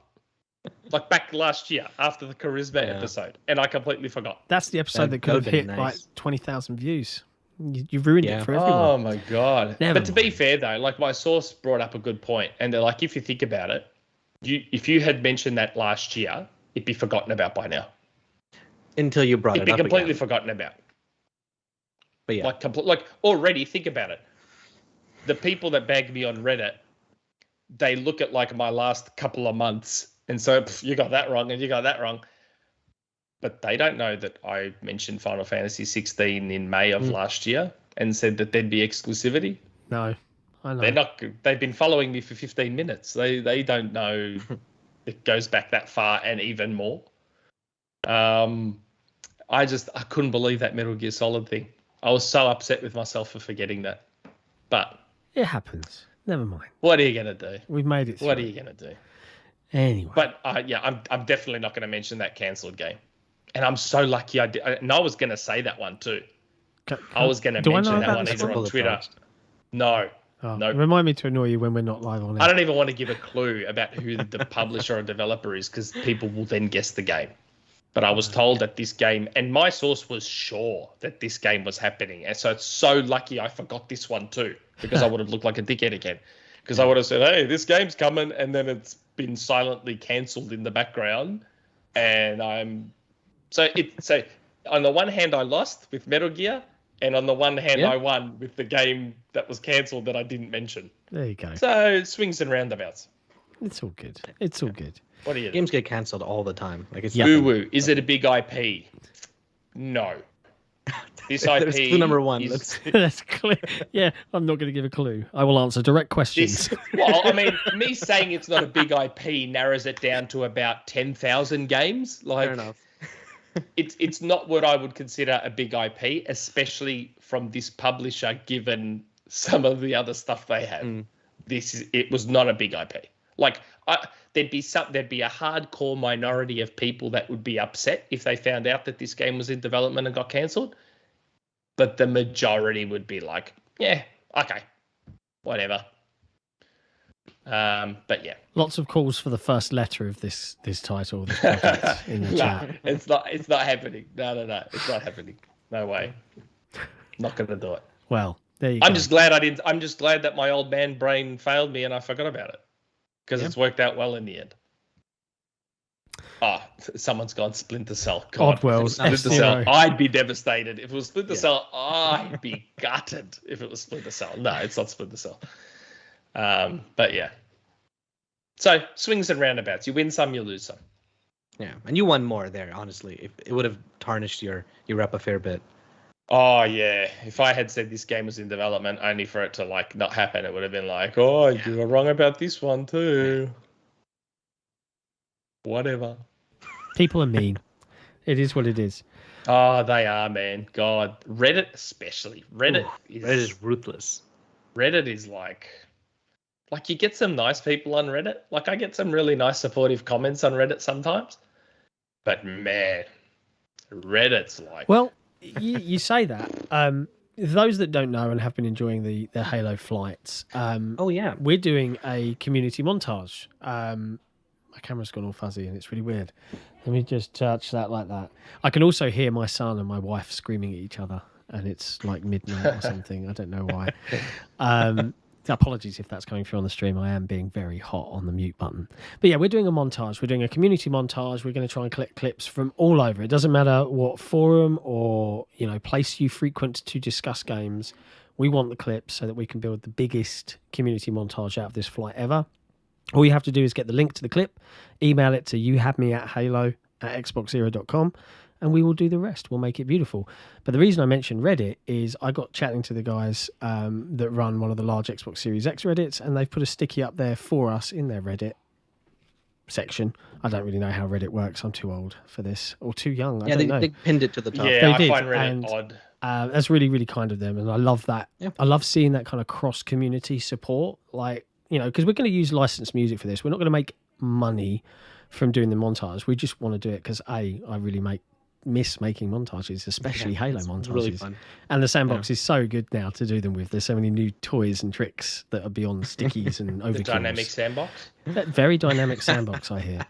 So yeah, it's good. It's good. So definitely check that out. And obviously check us out on Twitch as well. And I want to give one more shout out. To Amanda, who did her first review for XboxEra. So our first woman writer, which is really nice because it's a total guy fest at XboxEra right now. We do need some ladies in the house, and it sounds really weird and crass to kind of say it in that way, but it's difficult. We're not a big organisation. We no one's getting any money. It is just passion. I was going to say it's volunteers as well. Yeah, so we want more. So, but we're very pleased to have our first one. But she just did her first video review for Stardew Valley, which is awesome, and it was a really good video as well. And I've actually bookmarked the video. Got to show my wife because I know she loves Animal Crossing, and she'll probably like Stardew Valley as well. So, big shout out to Amanda for that. She was also on the book club episode for You Had Me at Halo, where we talk about the first Halo book, Fall of Reach. So, if you're interested in all in that, feel free to check that out too. Absolutely. And obviously, check out the You Had Me at Halo podcast. Yeah. But anyway, all of these wonderful things that we do with our community are all funded by the wonderful people on our Patreon. And we've seen this explode over the last couple of weeks. We've had a load of new ones. Yeah. Even if you're a tier $1 ad-free forum browsing patron, we still value you. We still appreciate the support. It helps fund what we do. But to all our tier 2s and 3s that spend all their big bucks to get all the merch as well as a perk, massive thank you to you guys. So Crowt56, Blast the Bass, Nodorius, Not Jack, Sowing Shade, Scarecrow121, Torn Raptor, VK Andrew, BRiT, Cerys, Crazy Spaz, Duke Chaos, Nottian, Morventhus, Gabquist, Hexer, J Rapper, Cartoon Soldier, Prof JJJ, Red Sun, Shadowgasm, Somnia, Cinedex, and Running Riot. You guys are lovely. And with that, we move on to the more chit-chatty, the more let our hair down if you have hair part of our show, which is where we talk to our community. So if you're a patron and you support us in any way, shape or form on our Patreon, you get access to the Patreon Lounge on XboxEra.com, which is a section of our forums just for you, where we post the podcasts, where you guys can ask us questions. And we also share bits and pieces and things coming down the pipeline ahead of letting the wider community know. So it's a cool place to be and come and hang out.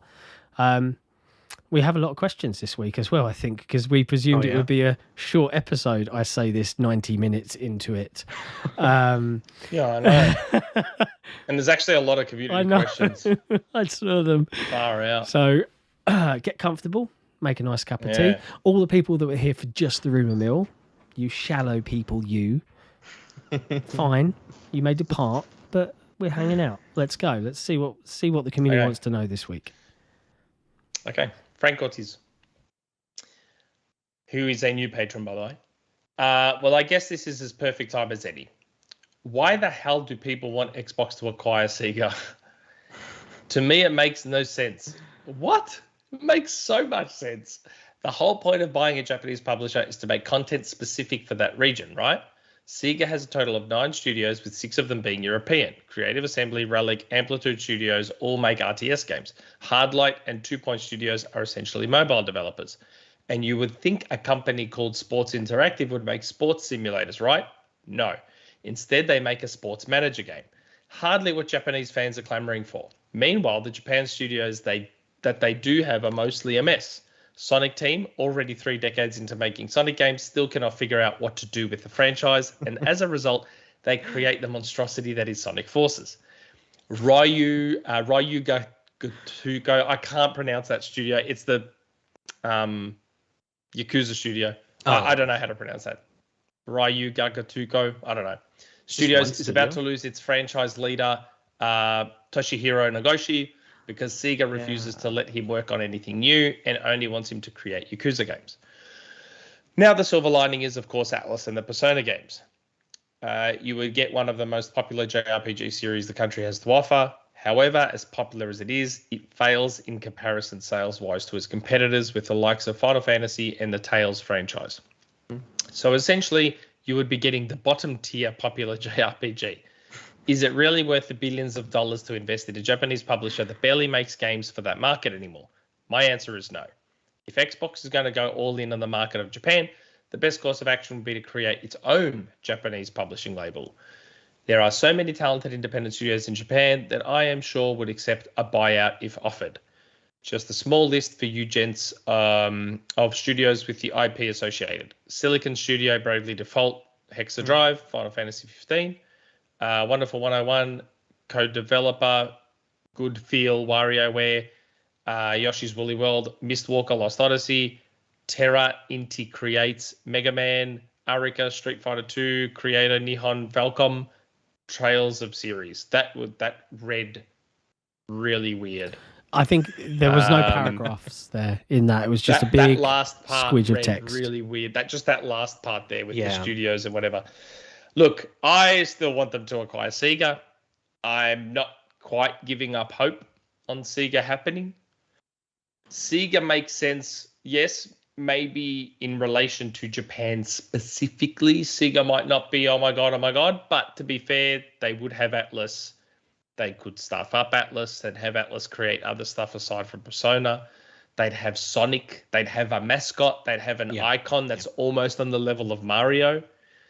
You know, we've seen what they did with Minecraft. There's no reason they couldn't do something similar with Sonic. Sonic has a movie that was actually quite Sonic good. is huge. People don't understand just how big Sonic is. Well, this is how big Sonic is, right? And this is what people fail to understand about Sega and Sonic. Mario is massive, yes? Yep. And has nothing but quality games to his name. Sonic is massive and has nothing but shitty games to his name. So imagine if Sonic had good games. He'd be as big as Mario, minimum. Like, if he had decent games to back him. Like, Sonic is massive with garbage games to his name. Yes, there's some good ones in there. Sonic Mania was great. Sonic Generations is quite good. Sonic Heroes. Basically most of the 3D Sonic games are not good. Yeah. and yet somehow Sonic has persevered and is still this massive icon. So imagine what Microsoft could do with him if they started making good games. Creative Assembly, amazing studio. Relic, all of a sudden you merge them with World's Edge, and there's your RTS studio. Yeah, and Microsoft has they have a stronger PC presence. Like Football Manager is massive. Football Manager is huge. Like, nah, I'm sorry. And Sega has a treasure trove of IP. Treasure trove that not even Nintendo could match. Like in terms of sheer volume, and all those arcade games. My God, I've said it before. They could do an entire, if they were to acquire Sega, they could do this thing where they port all the Model 2 and Model 3 arcade games to Xbox and have an arcade section of Game Pass, and you just play Daytona and Daytona 2 and Scud Race and Virtua Tennis and Virtua Striker and blah, blah, blah. Ah, man, it'd be... Basically, this question has triggered Nick in a really, really big way. No, Sega. Can I guess a question or ask a question on Sonic? Right, I don't know if anyone else thinks this. Right, I feel like the biggest problem with Sonic, and I actually compare this a lot to Halo in some ways. The biggest problem with Sonic is the big Sonic fans. The games are all about the speed, right? Is that correct? Am I right? Yeah, in a sense. I mean, not to the hardcore fans. Yeah. Right? I don't understand why they haven't got rid of this idea of going really fast in a 3D space. That's all of my... I haven't played many Sonic games. I haven't played a lot of the recent ones that you guys just mentioned. But anytime I've ever played a modern Sonic game, it's always this 2D, and then, we're going to go 3D now, and you're going to do this auto pinging off stuff, and you do the loops, and it's all very snazzy and pretty. But at the end of the day... because you're forcing the design decision to go down this mindset of we've got to go fast, the game is just a bit meh, because going fast like you would in a 2D space doesn't feel as good in a 3D space, right? You have to automate a lot of it. I don't understand why they don't take the speed element out and just, Sonic's a powerful character on his own, right? And go the Mario route and just put him in all these different situations where speed isn't the only thing that the game has to be core designed around. Make a really in-depth Sonic platforming thing where it isn't all about the speed and these 3D sections and stuff. I just don't understand. The funny thing is, though, to the hardcore Sonic fans and the old school Sonic fans, Sonic's not necessarily about speed. Yes, he goes fast and he can ping even in 2D, but it was Sonic was built on almost pinball physics. Yeah, yeah. If you go back and play the original Mega Drive games, it's almost like the inertia and the weight of a pinball. And I just find it funny that has never translated in 3D. But then when I play Super Mario Odyssey, that almost feels more like how a Sonic should feel than Sonic does in 3D. Almost. I'm not saying 100%. I'm just saying Mario has that little bit of weight behind him, and he gets a bit of locomotion going, and then he'll sort of slide even if you try and stop. And it's almost like Mario in 3D feels more like what Sonic in 3D should feel like, almost. Personally, it might be time for them to give up on Sonic in 3D and just stick to 2.5D and go back to how it used to be. That's my point. Definitely more 2D, that's for sure, though. That's my point. A lot of people just say, just make a Sonic game that is like the old Sonic games that we all remember from the Mega Drive and the Master System. Sonic Mania. Yeah, Sonic Mania. And I get that, and I'm fine with that being a place. But I think if they really want that character to evolve, they should just be he's just your normal 3D character. We can keep some of the moves, right? But the focus is no longer these really long 3D Sonic levels that are all automated on rails where we bounce from stuff and we can auto-target to enemies to get up thing.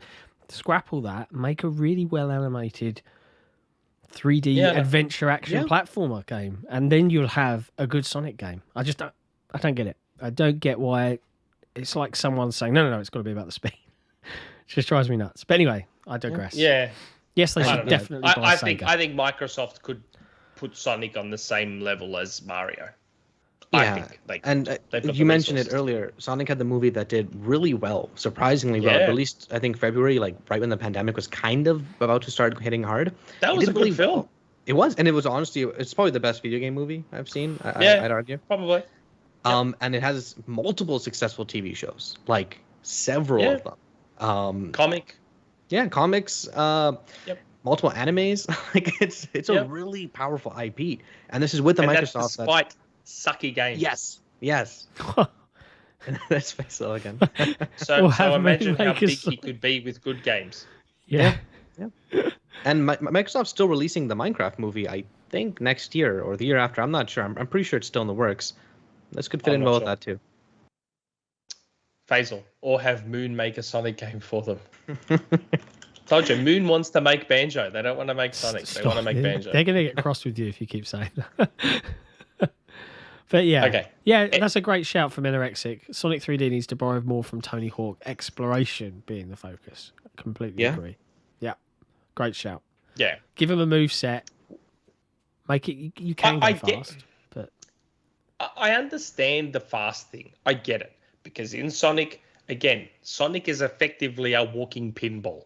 He'll hit a spring or he'll hit a bumper and boom, he'll rocket off. And Sonic Adventure tried its best to blend what the 2D games did. Sonic Adventure on the Dreamcast tried its best.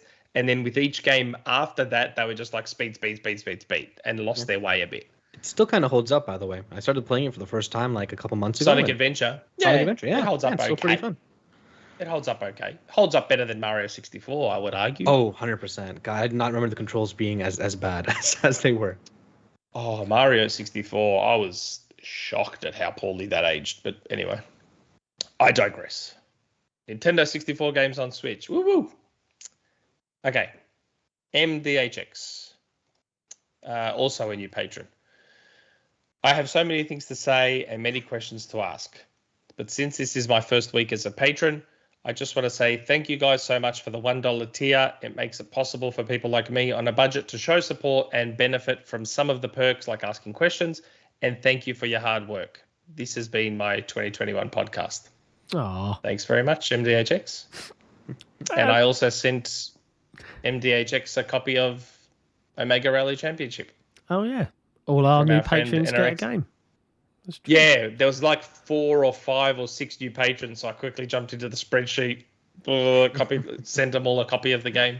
All thanks to NRXic, who is in the chat. NRXic. Much love. I think I've used about 100 of those 150 codes, I think, roughly. Wow. Okay. Beast Mode 10. We've kind of already covered this. Hi, John and Nick. Question for Nick. Have you tried xCloud since it is now in Australia? Yes, I have. We sort of covered this before. It's pretty good. Aside from the initial issues I had, it's pretty good. I'm sure it'll get better with time. Is it anywhere near taking over from local? Not in your life. Yeah. Okay. Red Sun. Nick, in this question, if Sega was off the table to acquire, what Japanese publisher would you buy instead? Me personally, Capcom. If I can't have Sega, I want Capcom. Yeah. Me personally. That's just because I love Resident Evil, I love Power Stone, I love Maximo, I love Ghosts and Goblins, I love You'd fund a new Power Stone so hard. Oh my God. Power Stone 3 would be the first thing I'd be getting Capcom to make. And Maximo 3. The Maximo games are so good. But, I'd bring back stuff like Cannon Spike. Capcom, like Sega, has a lot of IP, like people don't realize. And again, if you were to acquire Capcom, you could have a section of Game Pass which is just dedicated to Capcom's arcade games, and call it Game Pass Arcade, and have Captain Commando, Knights of the Round, Cadillacs and Dinosaurs, Predator, Punisher, all those classic side-scrolling beat-em-ups, Final Fight. And you could have this dedicated arcade section of Game Pass. It would be Capcom. I think strategically, they will continue to look at Square. Strategically. But for me, personally, if I can't have Sega, Capcom. That's just me. Square Enix, personally. It's just a good mix of Western and Japanese studios. else, I'm still a big Final Fantasy fan. So. All these acquisition questions, don't you realise it would be heinous for Microsoft to buy any other publishers? And... Oh, the consolidation. Oh, yeah. Heinous. Funny about that lack of consolidation talk we've been seeing. No, it's okay. It's okay when other studios do it. It's fun. Anyway. Yeah. Morventhus, what are some rainy day topics you find folks keep on the back burner for days like this where you have nothing to talk about? Well, it turns out we had plenty to talk about. There's actually a topic. There's a topic I purposely didn't bring up because there's a community question on it. Smart thinking. Yeah, that's how we roll. Yeah. I have plenty of tricks up my sleeve for that kind of stuff. I don't think we ever have like a backlog of because I know some shows will pick a topic and they'll have the whole show be about that topic, or but I feel like we do a pretty good job of covering most news, right? Yeah. And a lot of stuff. The worst case scenario is typically we'll just wait for Faisal to make a Friends reference and boom, 35-minute Friends tangent is there before you know it. So wouldn't worry about it. Yeah. Seafresh 2180. You might be on the right track, mate. Salty. I'm definitely not salty. Okay. No, it's that's what the community question's about. Faisal, thanks Anorexic and you chaps for my copy too. Yes, because Faisal joined the Patreon as well. Sent him a copy of Omega Rally Championship. So many new patrons. DeoGame's just come in and just typed friends. Stop it. Yeah. CV92, I think another new patron. Wow. Hi guys, first time patron here. Do you think we might see any of Ninja Theory's Project Mara at the Game Awards, or is it too early? Maybe a teaser for a teaser or whatever Compulsion is working on. Also concerning FPS Boost, do you guys think that Xbox is waiting to build up a bunch to release all at once, or have they just slowed down overall? Other than that, have a great week, guys, and love the podcast. Yeah, Ninja Theory is an interesting one. I still find it bizarre that we got that Hellblade 2 trailer and then basically nothing since. That was 2019, I right? find that so odd. It was, yeah. It was the Series X reveal. It's almost 2 years. Yeah, almost 2 years. I find that bizarre. I think from what I know, they were hit by the pandemic pretty hard. There's been a bunch of developer diaries isn't the right word. Personal diaries, video diaries from the actress that plays Senua. And they had to take a break, and then when they did go back, like how they've been doing things, she's training for all the combat this time, and I think it's slow and steady wins the race, right? I think that is a studio that has its art forms at the forefront of how they want to make the game, and they're going to take their time to produce what they want to make. They're not going to be rushed through it, and it is what it is. But the teaser... And there is no rush. There isn't, no. I think a lot transpired against them. Yeah. Transpired's the right word, isn't it? A lot transpired. So they showed that trailer December 2019, and again, that would have been it was a CG trailer, let's be honest. It was a CG trailer. Pre-rendered. The game was probably barely started at that point, and then 3 months later, the pandemic hit. Yeah. And they were trying to move studio at the same time. Yeah, they had the new studio, right? It feels like a lot just happened. Like I said, a lot just transpired. A lot of bad timing, a lot of bad coincidences, and it probably screwed them over probably a little bit more than most, I'm guessing. Yeah. And they rely heavily on mocap. Yeah. Oh, yeah. Yeah. Very heavily on mocap. Which you can't work from home with mocap. So. No. Correct. Yeah. So I feel like a lot went against them. It was just bad luck. A lot of bad luck. We'll see it next year, do you think? Hellblade 2? Next year? Next year, 2022. There was talk about it coming at the Game Awards again this year. Yeah, I heard that. And there's lots of talk about lots of Microsoft projects because there's lots that's been announced that's just we've not seen anything. Avowed. Project Dragon. I wouldn't be surprised if we saw Mara before Hellblade 2, because Mara is supposed to be something small. So I wouldn't be surprised if Mara comes before Hellblade. But I also don't think it's going to be this. I don't think it's going to be what everyone thinks it's going to be either. No, I don't think it's like a I'm full-on expecting game of like some a small kind. horror game, like psychological horror game, is what I'm expecting. I reckon it's like almost like PT, not in the style of PT, but you know how PT was this small thing, and it was amazing, by the way. Project Mara could probably be something like that, just something really small and contained within that house that we saw. You know how we saw screenshots of that house to look at how real everything looked. Maybe it all takes place in this little studio apartment and like a psychological horror thing, like a PT type of thing. I don't know. I don't know what it is. I have no idea what the hell Mara is. I'm just guessing. All I know is John is probably not going to play it. Well, I don't know. I do. I'm a big fan of psychological, get in your head horror rather than gore fest jump scare horror. Yeah. So you know, I mean, one of my favorite horror movies is The Babadook, right? Which isn't a lot of people's favorites, but I think it's great. Yeah. And props to the kid actor in that film for walking that fine line between an annoying dick and a kid I should probably care about. You know, like, is that where that meme that why can't you just be normal? came from? She turns around the car and yells at him. Why can't you?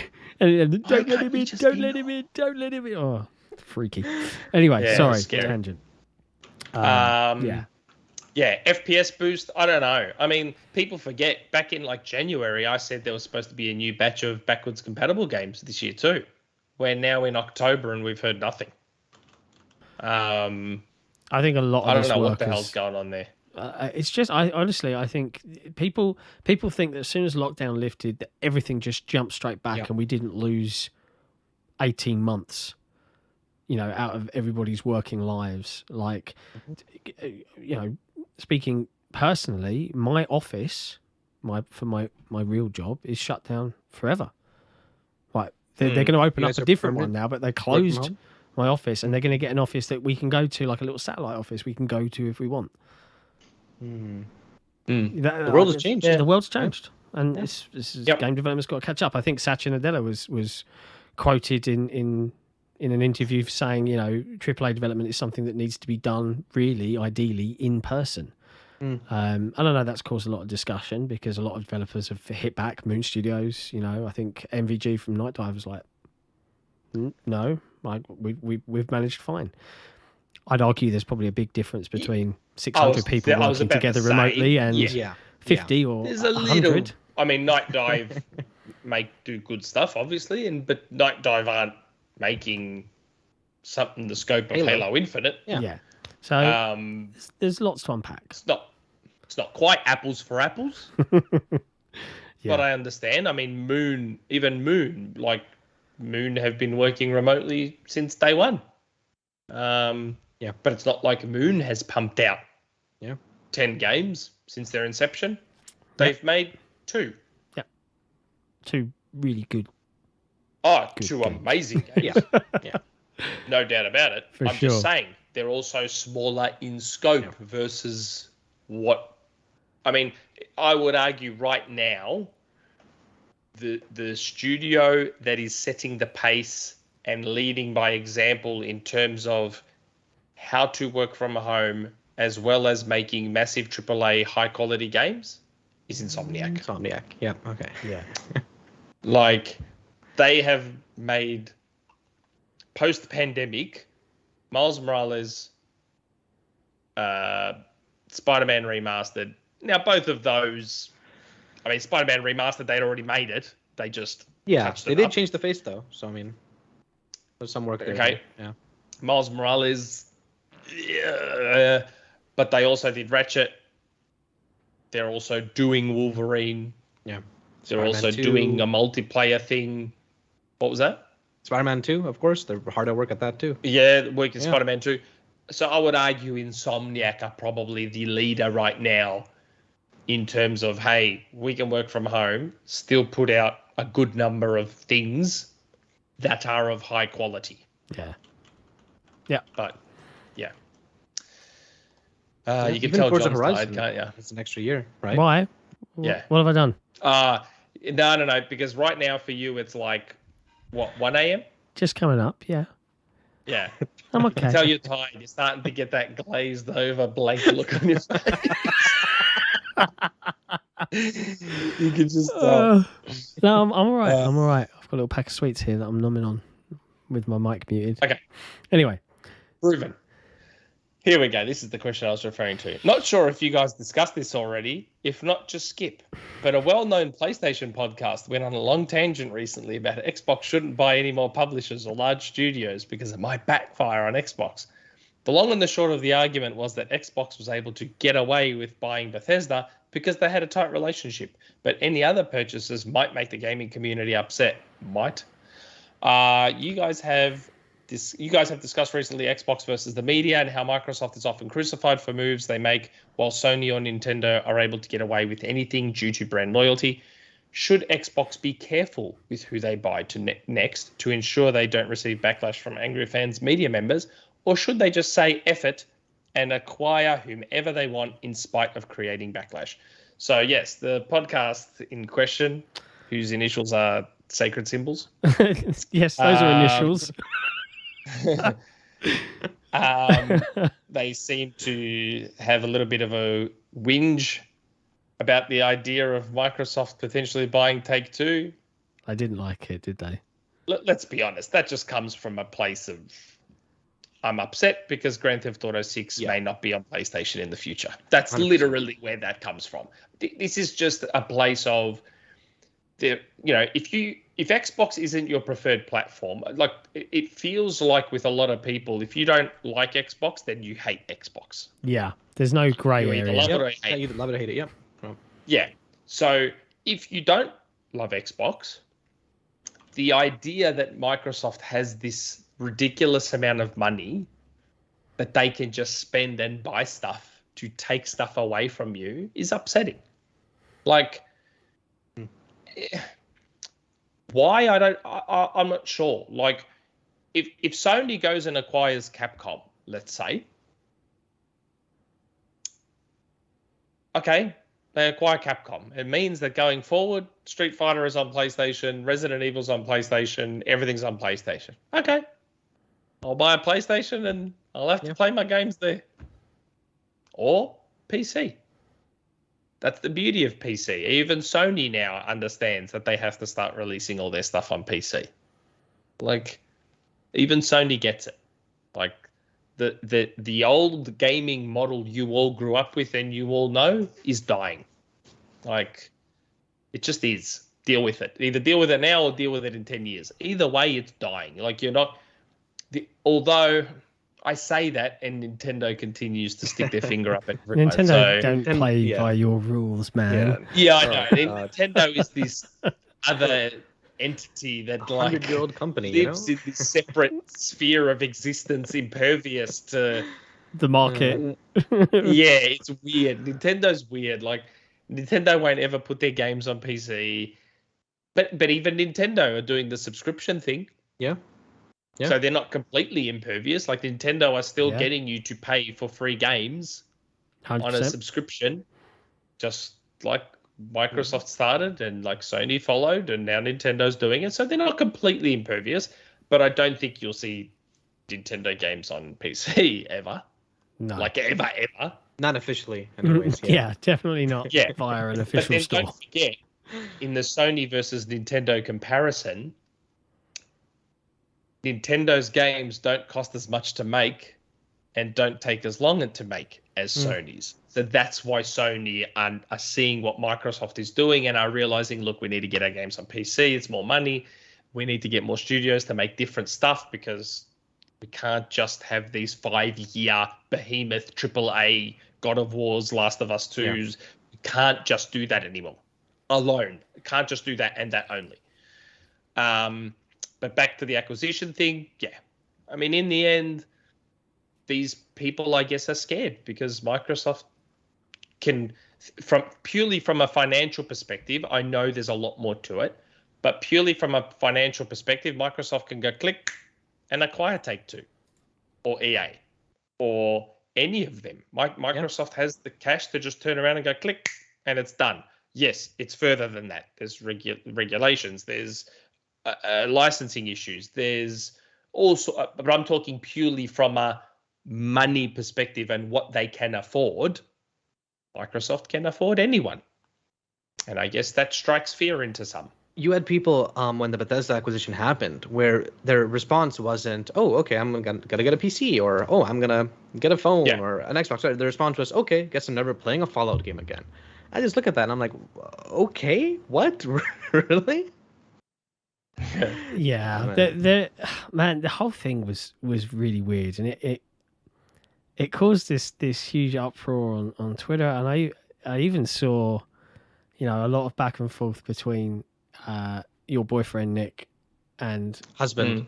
Sorry, misspoke. Don't want to demean your relationship. And I'm like, I don't get it, man. Like, I refer you to my earlier statement at the beginning of this podcast. Like, I love video games. I like playing on Xbox. That's why I do this podcast. Like, if they acquire a company that has a franchise I love, and that's the business decision, I'll go get a PlayStation to play it. Like that's being a consumer. Big whoop. It's so weird, and just the vitriol behind it. And I made a joke earlier in the podcast when I said heinous, because like the passion behind the idea that someone could do that, and yet they would celebrate and dance a dance if it happened on their side of the fence. It's silly. There's a comment here from Uwu. Ooh. That's not the point, Nick. Colin and Dustin also said they would hate if Sony acquired a publisher and would criticize them. I agree. Buying publishers hurts the gaming industry. They don't dislike Xbox. You want to know why I don't believe that, Uwu? Because they were bringing up points from they were making 2013 arguments in 2021. Like, Scalebound. They were sitting there talking about Microsoft mismanaging studios 5 years ago, and Scalebound got cancelled. And I'm sorry, but once you're bringing up arguments like that, kind of hard to take anything else you say seriously. Do you know what I mean? Sony has shut down studios as well. Sony has cancelled games as well. It's obviously just not been as public as it was with Microsoft. I think it was a lot of extra scrutiny for Microsoft because they had so little in the pipeline. They were questioning the Ninja Theory acquisition. They were questioning the Double Fine acquisition in the same breath as talking about Sony acquiring studios they have relationships with. What, Microsoft's they don't have a relationship with Double Fine? So it's hard to take that seriously when they're making 2013 style arguments. Yeah. It's kind of tricky to take it seriously. So you'll have to forgive me if I don't quite buy it. You'll have to forgive me. And bad for the industry. I mean, it's happening. You know what I mean? You got these bigger players coming into play. You got Apple kind of hungry. You've got Amazon just kind of slowly setting their foots in, but it worked, right? They released their first game this week, and it was successful. They had 800,000 people on Twitch, which is ridiculous. By the way, that's insane. Yeah. You have these big companies coming in, publishers are gonna be getting bought out. It's gonna happen. Yeah, I mean, I don't know. There's a lot of ways to look at it. I understand the argument purely from a Take-Two perspective. I understand the argument of if Take-Two were acquired, it would be bad because blah blah blah blah blah. I mean, I don't know. Would these same? Yeah, I don't know. You could go around the houses, because, right? Yeah. You could go. Would you say the same thing if Sony bought them? And you could say you would. I know. But it wouldn't affect you in the same way, it seems. As for Microsoft holding back, I'm sure there'd be, I'm sure there'd be a lot of people on a certain forum that would be jumping up and down if Sony were to acquire Take-Two. Oh yes, Grand Theft Auto's exclusive now. They'd get a trampoline so they could jump higher. Yeah, me personally, I've heard the Take-Two rumors. If they acquired Take-Two, it does nothing for me personally. Yeah. I don't play GTA. I don't play NBA 2K. I care about almost none of their IP. Yep. I Civilization's cool, I guess I'd say. Like I said, I'd rather Sega. Yeah. I'd rather Sega for me personally. To me, WB has more value to me personally than Take-Two. Take-Two's value comes in the form of console wars and seeing the meltdowns that would result from it. Yeah, that's it. I mean, we're seeing meltdowns, and it's just a rumor, and we're seeing meltdowns. Yeah, and it's just a rumor right now. You could argue they could leverage GTA with PlayStation, but I mean, would that even work? in terms of Game Pass on PlayStation. Well, that's what I reckon. Like, if they, let's say, in this hypothetical fantasy world where they acquire Take-Two and they make GTA 6 exclusive, I think that would be the game where Sony turns around and says, fine, put Game Pass on PlayStation, do it, whatever, just do it. That would be the game, I think, that would finally make that happen. Yeah, and the games are popular. If GTA 6 can't do it, then nothing will. Yes, for sure. 100%. If GTA 6 can't bring Game Pass to PlayStation 5, then nothing can. Absolutely nothing. Also, the last part of Proven's question, should Microsoft not do it because people will be mad? No. What? No. If anything, do it because they'll be mad. Yes, seriously. Be a prick. Do it because they'll be mad. Like, if anything, like flex the muscles. Like, just do it. Like, again, because I don't care about GTA 5, I was like, take the next step, acquire Take-Two, and then shut down GTA. Don't release another GTA ever again. No, get the studio working on Crackdown 4. Crackdown 4 from the GTA guys. Just get Rockstar to make Crackdown 4. And so, no, can you imagine not making Grand Theft Auto ever again. We are releasing Crackdown 4. Oh dear. It's done. Yeah. I don't care about GTA. Again, I know from an industry perspective, Take-Two would be massive. NBA 2K makes money hand over fist. Grand Theft Auto makes money hand over fist. I get it. I'm purely talking from my own personal perspective. I literally don't play Take-Two's games. I've never completed a GTA game. I've bought them all. All of them. I bought 4. 4 was the last one I bought. 4. I didn't buy 5. I got to the last mission, and then I just didn't care. I think I died right before the checkpointing was really bad, and I was just like, you know what? This is already horrible. It's already seen far too much of my time. It plays so badly. Yeah, that's me and Uncharted. Plays so badly. Oh my god! I cannot beat that game. Even like, I tried it out on my Series X because my save file was like 10 years old. It's been so long since I've played it. Sorry. GTA 4 you're talking about? Yes. Okay. I played it on Series X and it runs at 60, like a locked 60. It still feels like garbage to play. Even at 60. It still feels horrible to play. It's just... Yeah. And BioShock was huge. We haven't had a game in... I love BioShock. I love BioShock. And that's rumoured. Yeah. To be a... timed exclusive for PlayStation. I think I'd say timed, yes. That would actually follow the tradition of buying a publisher that's releasing games on PlayStation. So, well, not so much buying a publisher releasing games on PlayStation. Exclusive. Buying a publisher after Sony has tried to money hat a bunch of their games. Yeah, man. There's rumors of Square. Sony's money hatted a bunch of their stuff. There's now rumors of Take-Two. Sony is probably trying to money hat a bunch of theirs. That's where that pattern follows. They were after Starfield. They got Deathloop. They got Ghostwire. So Microsoft went and bought Bethesda. I don't know. Maybe there's something to it. I don't know. God. It's a. I think they should buy whoever the hell they want to buy. Yeah. Do what's best. Like, because at that point, it's not about how I feel or you feel or how the gaming industry feels. It's about their business and their bottom line. I don't give two shits what any one person thinks. They shouldn't. Be pricks. Like, if you want to play these games, there'll be plenty of avenues to do so. Yeah. Plenty. And as a Game Pass subscriber, like I know a lot of people are like, oh, what do you care if Microsoft buys this, buys that? Man, I'm topped up for 3 years. The more acquisitions they make, the more things they buy, the more games I can play. There's a direct benefit to me here. Right, that's why I might not be championing them, but I'm not against them either. Yeah, 100%, completely agree. It's like, that's coming into my library now, and I can try it out if I like. Yeah, because I'd love that. I would love not to buy another GTA and then realize I hate it. I could just download it and realize it really quickly and save myself 60 quid. You wouldn't even need to download it, to be honest. I could just try it on xCloud. Stream it. Stream it. What a wonderful world. But yeah. Dead Planet Super Chat. Which Xbox studios do you guys think are quietly further ahead with their games than people think? It's a good question. That's a really good question. I reckon Obsidian with Avowed. I reckon. Really? Yep. I reckon Fable as well. I'm not so sure on Fable. I'm just guessing. It's just saying, what do you think? I'm just saying.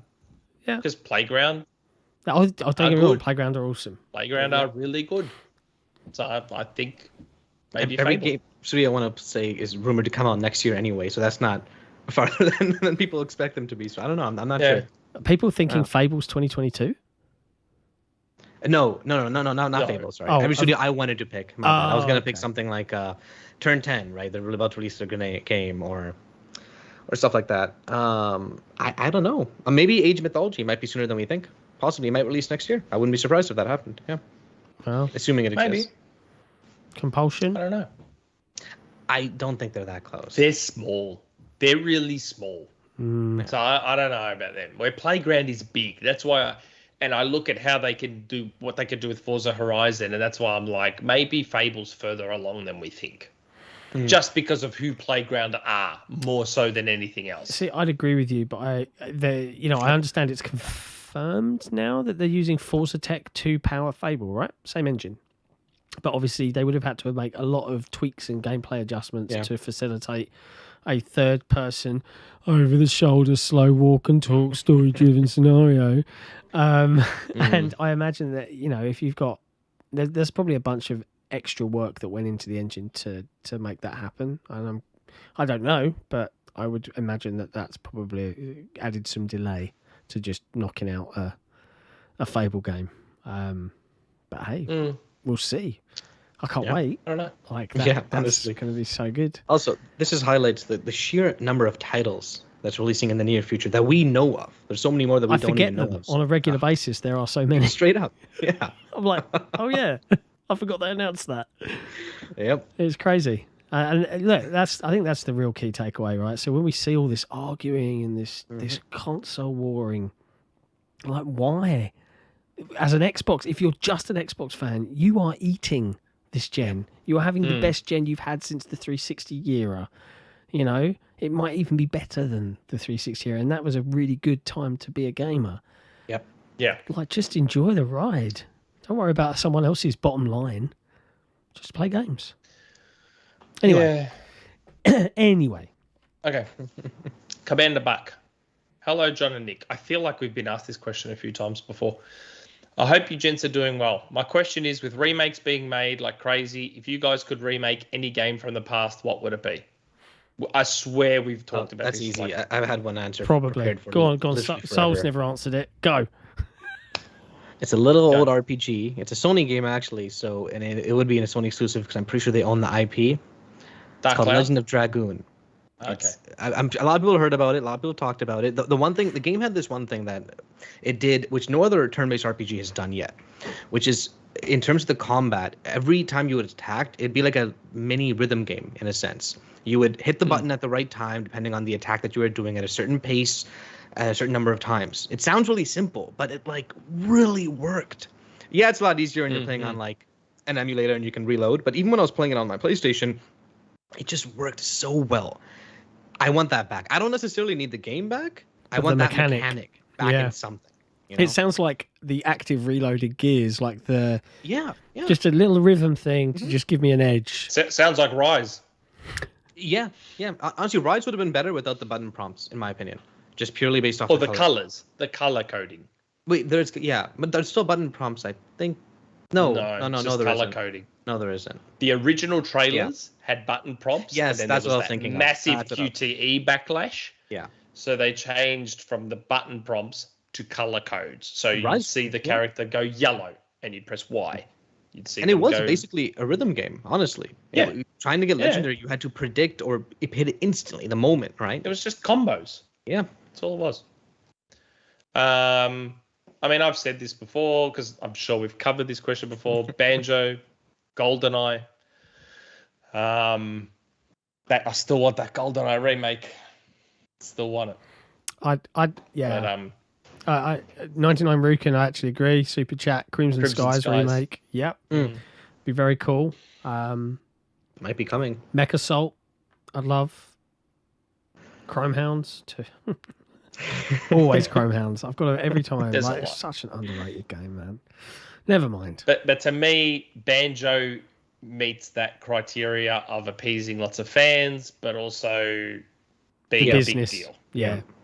Banjo has to be the one. Or GoldenEye. In terms of one that might actually happen, I feel like Oblivion could really use a re-release, and it would really benefit from it. It's still such a good game. It holds up so well even today. I don't ever see it because they're so big in terms of all the systems going on under the hood. Yeah, remark, you know. Yeah, I feel it would be a work. lot of work. Yeah, a lot of work. Yeah, fair enough. Okay, I agree. Yeah, it would look lovely. Yeah, we've talked about this before. DirtyFlint's question. Hello, lads. I was playing Spider-Man Miles Morales this week and got the platinum, and it got me thinking. What would you like Xbox to do to signify you getting every achievement? I've been thinking of a secondary tile artwork for the dashboard. Hope you have a great day. I've said this for ages. It's the reason I now prefer trophies to achievements, because I like that with PlayStation, you get the platinum, so you know you've completed the base game. Yes, the percentage of completion changes when they add DLC, but you've still got that platinum. Yep. Like it doesn't, I no longer have that anxiety-inducing OCD that I used to get from getting the 1,000, and then all of a sudden my percentage isn't 100% anymore. I like that the platinum satiates that, and I wish Microsoft would do something similar. Yeah. Maybe a diamond. They've got the diamond achievement for rare achievements. Maybe have a diamond for completion of games or something. I think they need to do something. How do they not already have something? That's what I'm wondering. Like, sorry? How do they not already have this? This is something they should have already had years ago, really. Yeah, it I know. feels like there's got to be some sort of some sort of signifier that I have completed the base game's achievements. Well, something. I think it would need a developer to say this counts as game complete, the equivalent of the platinum to unlock X or Y. No. You just need an achievement. No, sorry. You just need an achievement. When I hear this conversation, I don't picture it as being another achievement with a different symbol, right? I'm picturing it as almost like a section that is marked as completed games, right? Where I count a game complete as I've played through the story or the campaign, and I've done it. Doesn't matter what difficulty, doesn't matter how many times I died, game complete. And you have, along with achievement points for all these individual things you might do, you'd have an overarching, similar to the platinum, this is now complete. You've completed the game. And you'd get But it's not about completing the game. It's about doing all the achievements in the base game. Getting 1,000 out of 1,000. That's it. So that's what he's referring to. Yeah. That's what the platinum does. The platinum is something you get once you've got all the other trophies of the base game. Okay. Well, I'm thinking of something completely It's just a simple way of... No, you're thinking of something else. We are saying what Microsoft needs to do is this game has 40 achievements in the base game before any DLC has come along. Once you get all these 40 achievements, you should get some kind of signifier, check mark, even just a number indication that you've done it and that this base game is done. And then, yes, your 100% will become 80 once new DLC comes out, but you've still got that diamond, that check mark, that star, whatever it is that tells you've done the base game. Yeah, that makes sense. Yes, I agree they should do that. Yeah. Another super chat, I guess, before we get to the next question. Dead Planet again.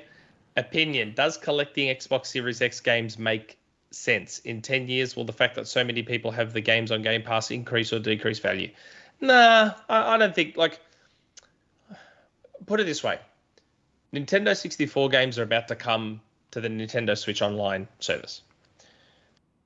My Nintendo 64 collection is still worth a fortune. The Super Nintendo and the Nintendo Classic came out. I still sold my Nintendo for $400 and my Super Nintendo for $200 or $300, despite the fact that those smaller consoles existed. In the end, I don't think much diminishes the value of that stuff. Like, Dreamcast is a super easy console to emulate. A Raspberry Pi 4 can do it. My Raspberry Pi 4 can do it, and it's great. I never have to set up my Dreamcast ever again. I've just put all my games on the Raspberry Pi 4 and I play them. But guess what? If I wanted to sell that Dreamcast collection tomorrow, it would still make a fortune. Yeah. Despite that. Like, I can buy Sonic Adventure on Xbox. I've got Guardian Heroes, which is a Saturn game. But if I went to sell my copy of Guardian Heroes, I'd probably be able to sell it for $150. Like, collector's items are collector's items. I when it comes to video games, I don't think there's much that diminishes their value. And even if games go on sale, which they do, at a certain point they stop going on sale.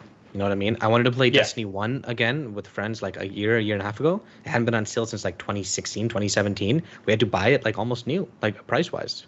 The value stayed, you know? Yep. So, yeah, I don't think much would decrease the value. But that's just me. Next one. There's a lot of back and forth between people. Okay, DeoGame. Hello all, no intro this week. My question for this week is an interesting twist on the age-old acquisition one. This week we saw Sony-owned Firesprite acquire Fabric Games. That's what I was talking about earlier. It's not often you see a studio buy another, but it did get me thinking. With AAA development getting larger and larger, we are seeing more and more teams team up. Which leads me to my question. Who do you think would be a good acquisition to support an Xbox studio? I think Chrome for In Exile. They co-developed the remasters of Bard's Tale and Wasteland. And I think Chrome is an Aussie studio. And Double 11 for Mojang. They co-developed Minecraft Dungeons. What was that? Chrome made Ty the Tasmanian Tiger. Yeah, right? I think they're an Aussie studio, Chrome. Yeah. Maybe Crystal Dynamics to support the initiative. Buy them. Yeah. It's a good support studio for the initiative. Relic to support World's Edge. Yeah, just buy Sega Halo. while you're at it, you know. Sorry, Creative Assembly for Halo. You know, like. Bungie to support 343. Why not? Yeah. Killzone. Did you see that thread? Oh dear. I don't know. I'm trying to think of a smaller studio that could. I mean, I would have said Sumo, but they've been bought. Yeah. God, I'm just trying to think who else. There's so many out there that we probably don't know about. Yeah, that are specifically just support. Yeah, one of the reasons getting a publisher helps out too, right, in that aspect as well. Yeah. I would have said, what's their name? Max Hoberman. Certain Affinity. Halo. Certain Affinity, but they're taken now too. Yeah. Yeah. I'll tell you what I did see the other day. The guys that did, he was originally one of the fathers of Halo, Marcus Lido. Yeah. His studio shut down. B1. Yeah. What was the game they made? Begins with a D. That Disintegration, whatever it was something called. like that. And he put a career update. He said, half of you probably won't like where I'm going, half of you will. I was like, you going to the Team Blue? You know, you going to the Sony camp? Like, I wonder where he's going. Don't know. Very, very knowledgeable guy. But he's also been doing a bunch of Halo artwork recently, and I'm like... Yeah. Is he going back to 343? Or not back, but back to going Halo. to 343 to return to Halo. Here's one. I don't think they're owned. Please correct me if I'm wrong. People Can Fly. Support Coalition. I think... That would be really interesting, but does Square not own them? No, they made Outriders, but I don't think they're owned by Square. Don't think they're owned. They were owned by Epic for a while, but they're not anymore. Yeah, you're right. Yeah, in 2015, they were no longer owned by Epic. People Can Fly to support Coalition. So I cannot find his game's name.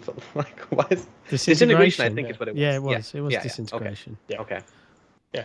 Didn't do too well. Yeah. No, that's my one. People Can Fly to support Coalition. That's a good answer.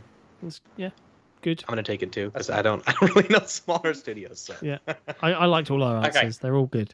Yeah. Okay, good old Collingwood. Happy daylight saving weekend in Australia, John, Nick and Soulblazerz. I note that Nick reads out the community questions every week. Is there a reason for this? Is it because John doesn't have appropriate garb to wear when Cerys asks a question?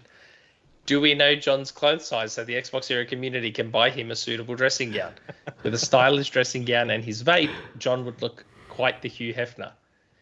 Did you watch the Xbox presentation at the Tokyo Game Show? I did and quite enjoyed it.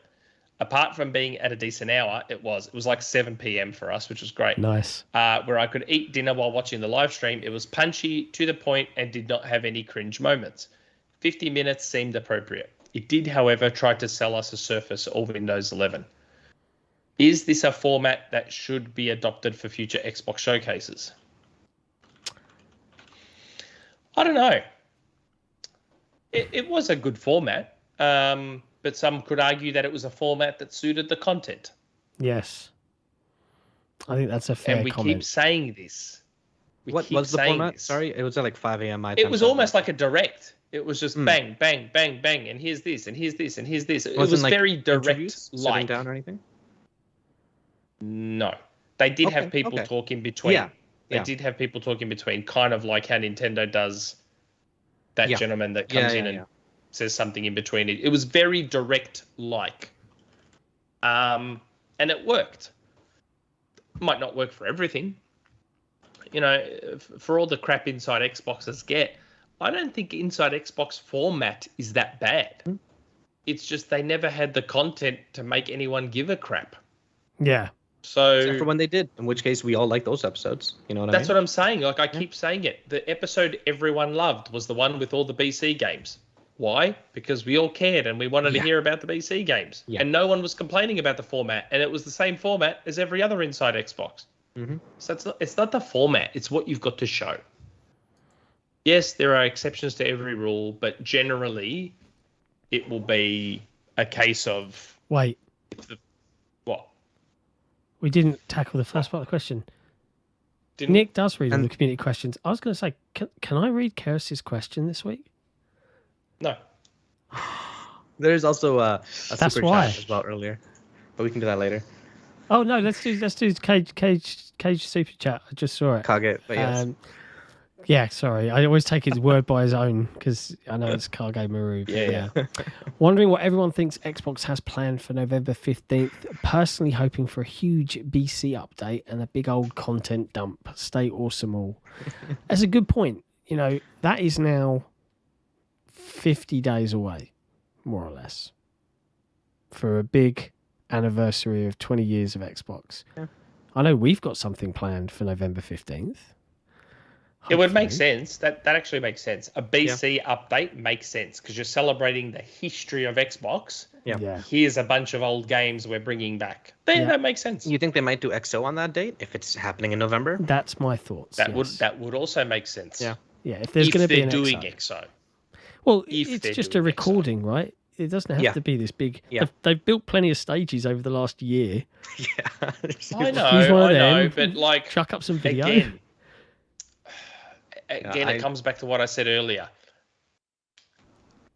The games, like, if they couldn't make Gamescom good, because the games that are being made, if they couldn't announce stuff and reveal stuff at Gamescom, why would they suddenly have stuff to announce and reveal at XO? Do you know what I mean? Yeah. Like, they're November, August, September, October, November. So they're 3 months apart.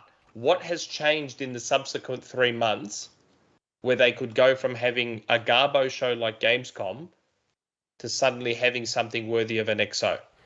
What's changed in that 3 months?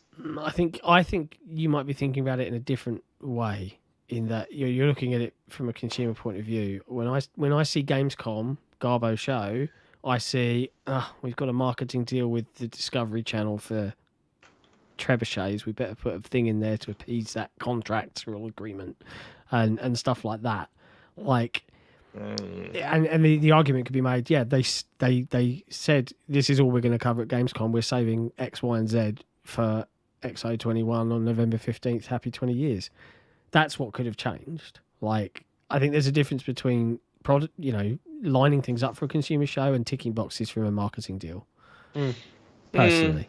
And the Gamescom show wouldn't have been bad if it had Halo, or as bad, I should say. It wouldn't have been as bad if it was half the length and that too, and cut out the fluff, but it didn't. Keep the trebuchets though. Don't get me wrong. I could think of a bunch of stuff they could have and make a great XO. Even stuff that we know about, let alone the stuff we don't. But even the stuff we do know about, you could have a great XO. Like, Yeah. XO could just be a Halo extravaganza combined with a bunch of BC announcements, FPS Boost announcements. See what you can show of Avowed, or I think Forza Horizon will already be out by then, won't it? Yes. Yeah. Well, by November 15th. Yeah. Yeah. Yes, because I was going to say don't show more Forza Horizon 5. Yeah. I think they could have a good XO with stuff we know about. Like, they don't have to necessarily show stuff we don't know about. I think they could have a decent show with the ones we do. Funnily enough, same situation where you have Xbox show, and then not long after you have Jeff's show, right? Correct. So that's going to be interesting to see if they do XO, what they decide to keep there and what they decide to pop on the other side. Surely, Kojima's alleged Xbox game is at the Game Awards. You know, the Game Awards is at the Microsoft Theatre this year, right? Oh, yeah? Yeah. Surely Kojima, like, if you're ever going to get Jeff on board with Xbox, it's with Kojima. Yeah, Kojima's got to be all in on it. Like, and it's funny, if that happens, if we do get Kojima's Xbox game at the Game Awards for Jeff to reveal, if that happens, what I want is for someone to create a video that compares his reaction to getting the Series X reveal at the Game Awards versus his reaction when he gets Kojima's game at the Game Awards. I need to see that spliced video of, the Series X, wow, versus, did you see that, everyone? Kojima's new game. Like, he'll be like so excited. He's going to be so excited. Oh, that'd be hilarious. That'd be so good. I had no idea if it was already at the Microsoft Theatre. I have to admit, I've just seen you in the chat. It was always at the Microsoft Theatre from 2018. Was it? I don't really pay attention to the Game Awards. But it's cool that it's... I don't know. I think it's a good theatre to have a show, so yeah, why not? All I know is that Psychonauts shafted again. But the Microsoft Theatre, isn't that just the naming sponsorship they just deal thing? Rights. Yeah. Like, we have a stadium down here called Marvel Stadium. Marvel have the naming rights to this stadium. I have no idea. Yeah. So I assume that the Microsoft Theatre isn't a theatre owned by Microsoft. It's just they've got the naming rights to this theatre. Yeah. Isn't that right? Well, I'm not sure. I have no idea because I'm pretty sure it's like. Go on. Yeah. I'm saying it's pretty sure like Staples Center, or Rogers Center. It used to be called Rogers Center. Then it was. I think is it Staples Center right now? Either way, one of the two. It's just the naming rights because even the Microsoft Theater used to be called what? Nokia Theater LA Live is what the previous name. Yeah, that's what I mean. It's just like a sponsorship deal. Yeah, it's just a naming thing. That's weird. It's just a naming thing. Microsoft Theater. Yeah, I know. Faisal, super chat. I have a fever, and the only cure is more trebuchet. Discovery Channel, man. It's a hell of a watch. Yeah. I suppose that makes sense. 2015. That was roughly. I'm trying to think. When did they buy Nokia? Can't remember. Early 2010s, something like that. I can't remember. Yeah. Cool. Okay. Hold on. Stodgy Caesar is saying, no, Nick, they own that theatre and the square outside in LA. Oh, really? Are you sure about that? I thought Nokia was 2013. I don't know. Morgan Mason is saying Anschutz Entertainment Group owns the Microsoft Theatre. The Microsoft Theatre. Theater fight. Can we Google this now? We're getting conflicting I'm Googling, does information. Microsoft own? And the first response is Google. Hold on. Come on. Can we settle this argument, please? Here we go. Who owns the Microsoft Theatre? Anschutz Entertainment. There you go. Okay. That is who owns it. There it is. See, there you go. Microsoft. I didn't think Microsoft owned it. I thought it was a naming sponsorship thing. Microsoft pays to have their name on that theatre, just like a stadium sponsorship. Yeah. Wow. Marvel Stadium. It used to be Etihad Stadium for like 10 years. Now it's Marvel Stadium for the next 10 years. Yeah. As part of the new naming... I was pretty sure that's all it was. Yeah, as part of the new naming rights deal, the LA Live Plaza was also renamed to Microsoft Square, now Xbox Plaza, and Microsoft provided upgrades to the venue's technology. There you go. Now the more we know. It's a learning experience as well. It's great. That's a nice little tangent. Boom. There you go. That was a tangent. As you can see from the robe I put on like half an hour ago, it's a Cerys question. I need to jump on eBay and buy a proper pipe, like a toy pipe. You need a bubble pipe. It's weird because it looks like I vape, and I don't vape. Even though it looks delicious. No, thank you. Smoking is disgusting. It's not smoking. Yes, it is. No, it's not. It's literally smoking. That is exactly the fact water that vapor for one. It's not smoke. It's incorrect metal monstrosity versus a cigarette is irrelevant. It's still smoking. Okay, Cerys. Good evening, peons. Why are we peons now? Rumors of my demise have been greatly exaggerated. Today I was going to talk some groovy games. The Artful Escape, for example, allowed me to choose the whimsical Cerys as a nom de plume, which delighted me. However, two other things occurred to me this week. Nemeses, which is the plural of Nemesis, as I am sure I don't need to explain to you both.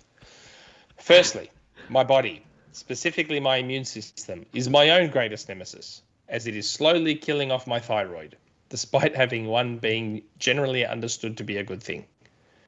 An endocrinologist appointment noted its gradual transformation into a massive scar tissue. Man, this is really getting into TMI now. Secondly, we had elections in Germany this week, and in the area I have chosen to live, the diet fascists have somehow taken control. The rest of the country, fine. Here, Nazi light. As an LGBTQIA plus foreigner with mental health issues and a desire to speak out against those who would happily spout bigoted rhetoric, it seems for many, I am Germany's greatest nemesis. Which leads me to tonight's question. Look at you both, well, the three of us. Clearly you are someone's greatest nemesis. Oh boy, am I ever. Who is it and why? Is Nick the person in the fast food restaurant queue with an epic order of ridiculous coffee holding normal people up who simply want a filet au wombat? John, with your love of Friends. What do you mean John's love of Friends? I love Friends more than he does. Nick's more the Friends fanboy than me. You obviously are the greatest enemy of quality comedy. Nick at least has the excuse of being from Australia. Somewhere you are both the baddies in someone else's story. Regale us with those stories for, I don't know, an hour and a half. I am the nemesis of many a PlayStation fan out there, apparently. And Redditor and Resetera poster. And Discords. And Discords. And man, I am far out. I have enemies I didn't know I had. I don't have many enemies. I don't think I do. Yeah, John doesn't have enemies. I cop all that crap. It's true, he does. I seem to just get away with all this. John just cruises along in the background, shielded. Like, I'm this shield up here, and John's underneath, and the bullets are all coming here, while John just goes under the umbrella, quietly along. That's life. I love it. See?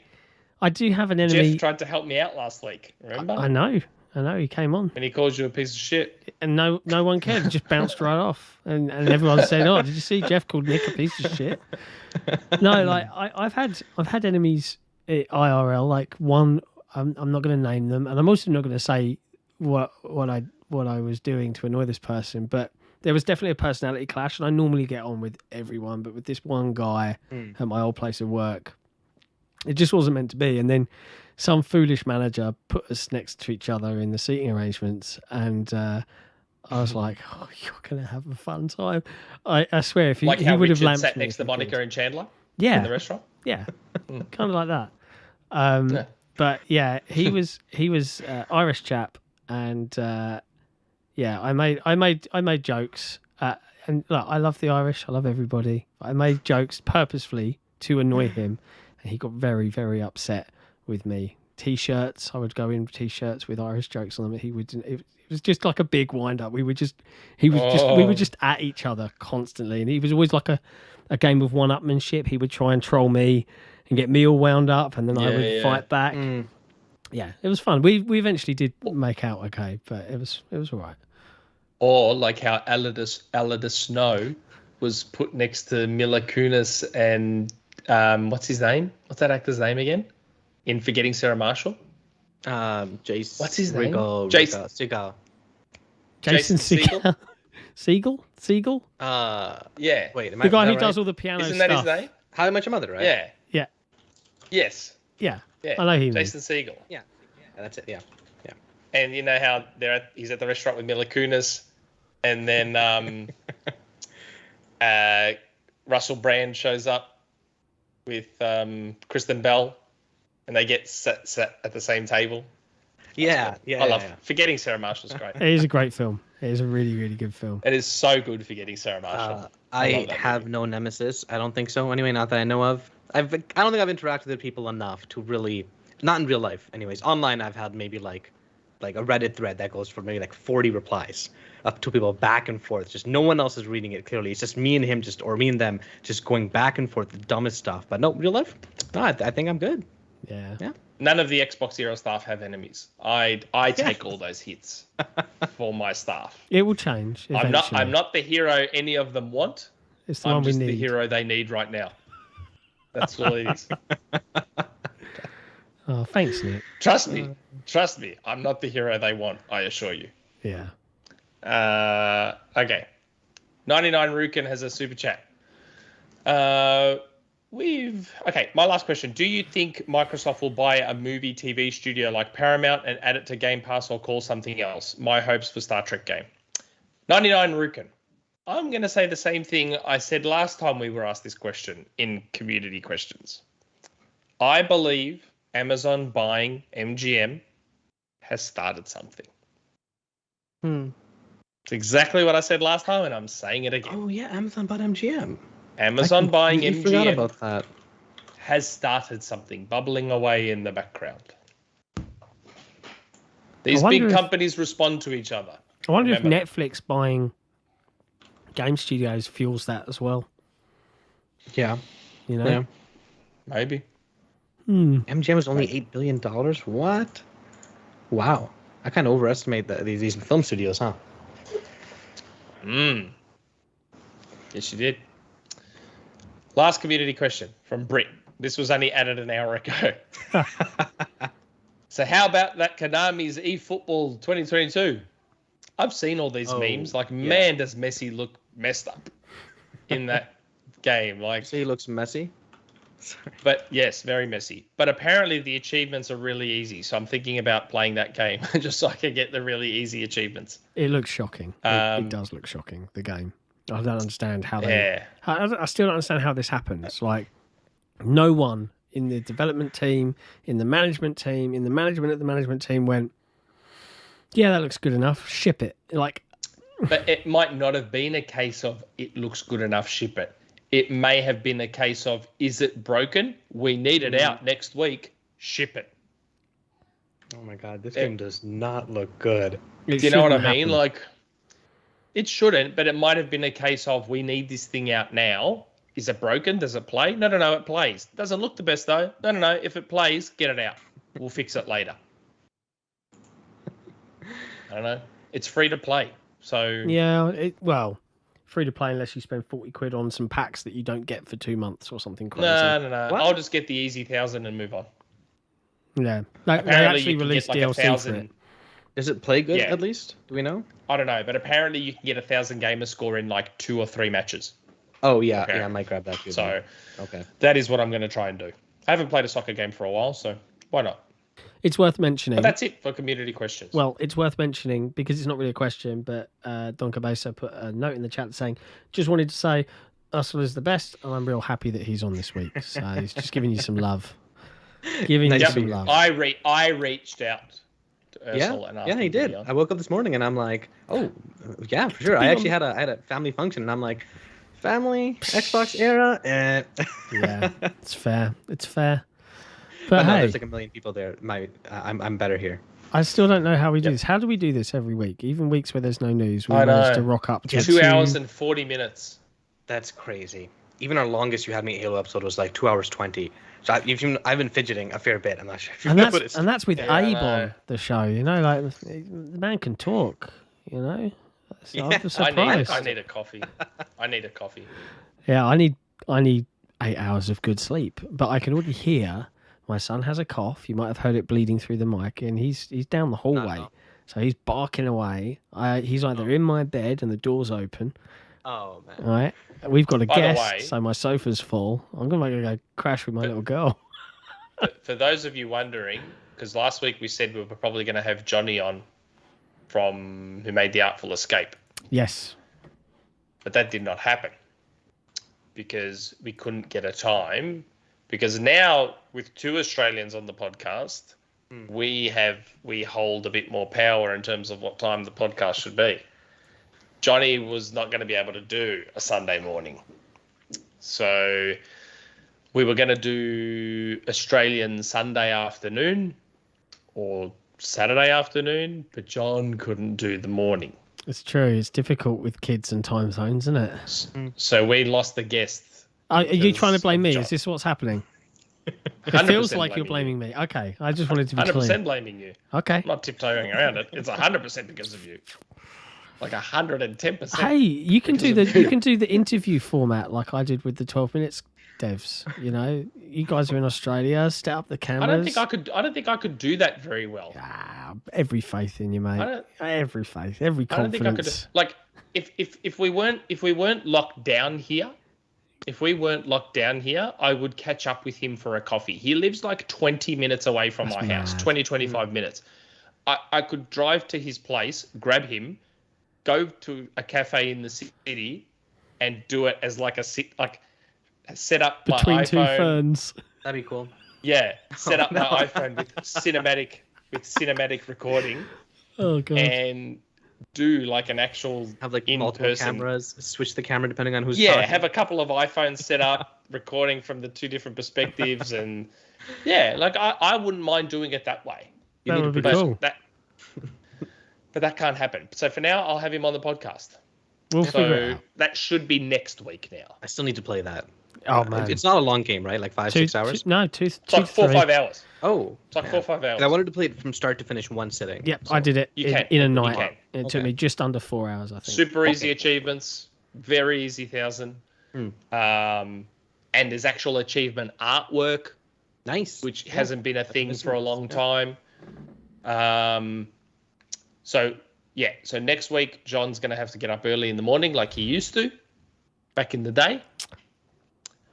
For 1 week. If I could do Gamescom at 1 a.m. and E3 at 3 a.m. I'm just being very realistic. I'm being very realistic. 1 episode. I am right here every night this week. Monday, Tuesday, Wednesday, Thursday, and yesterday. My daughter, 3 or 4 a.m., she comes crawling into bed, and then I have to spend the night with a dead arm with a little girl sleeping there. And what's going to happen? Yeah, but you said it was because you had them on your own. Well, you're saying getting up early in the morning for me, right? Yeah, no, but the reason you said you couldn't do this weekend at the time we were going to do it was because you had the kids on your own. Yeah, 100%. They would just not let me disappear for... That's right. 2 hours, 40 minutes. Next week, you don't have them on your own. So next week... I'm up early. We'll have John on. Me. Okay. We'll get up early. It's fine. Next week, we'll have Johnny on. One last reminder, I've just got a super important insider tease, a DM, so I'm just going to read it out, similar to how Nick does it. Oh, okay. We will have a small tease tomorrow about a special stream on Monday on our Twitch channel, which you can watch, twitch.tv/the XboxEra. What could it be? There's plenty of big games coming out. That's it. That's the tease. But you should probably watch that. It might be fun. Speaking of, there are a lot of games about to release, like massive games, and we're reaching that point now. Yeah. It's Christmas time. It's coming around the bend. Yeah, it's good. Anyway, what are you guys still doing here? Go play some Halo. The flight's on right now. Go. Yeah. Go. I need to jump into more Halo. But I need to get a coffee first. Try Big Team Battle for sure. The map is one of the best Halo maps I think I've ever played. Yeah. It's very well designed. It's good. I wish they'd add SWAT. I want SWAT. Boring.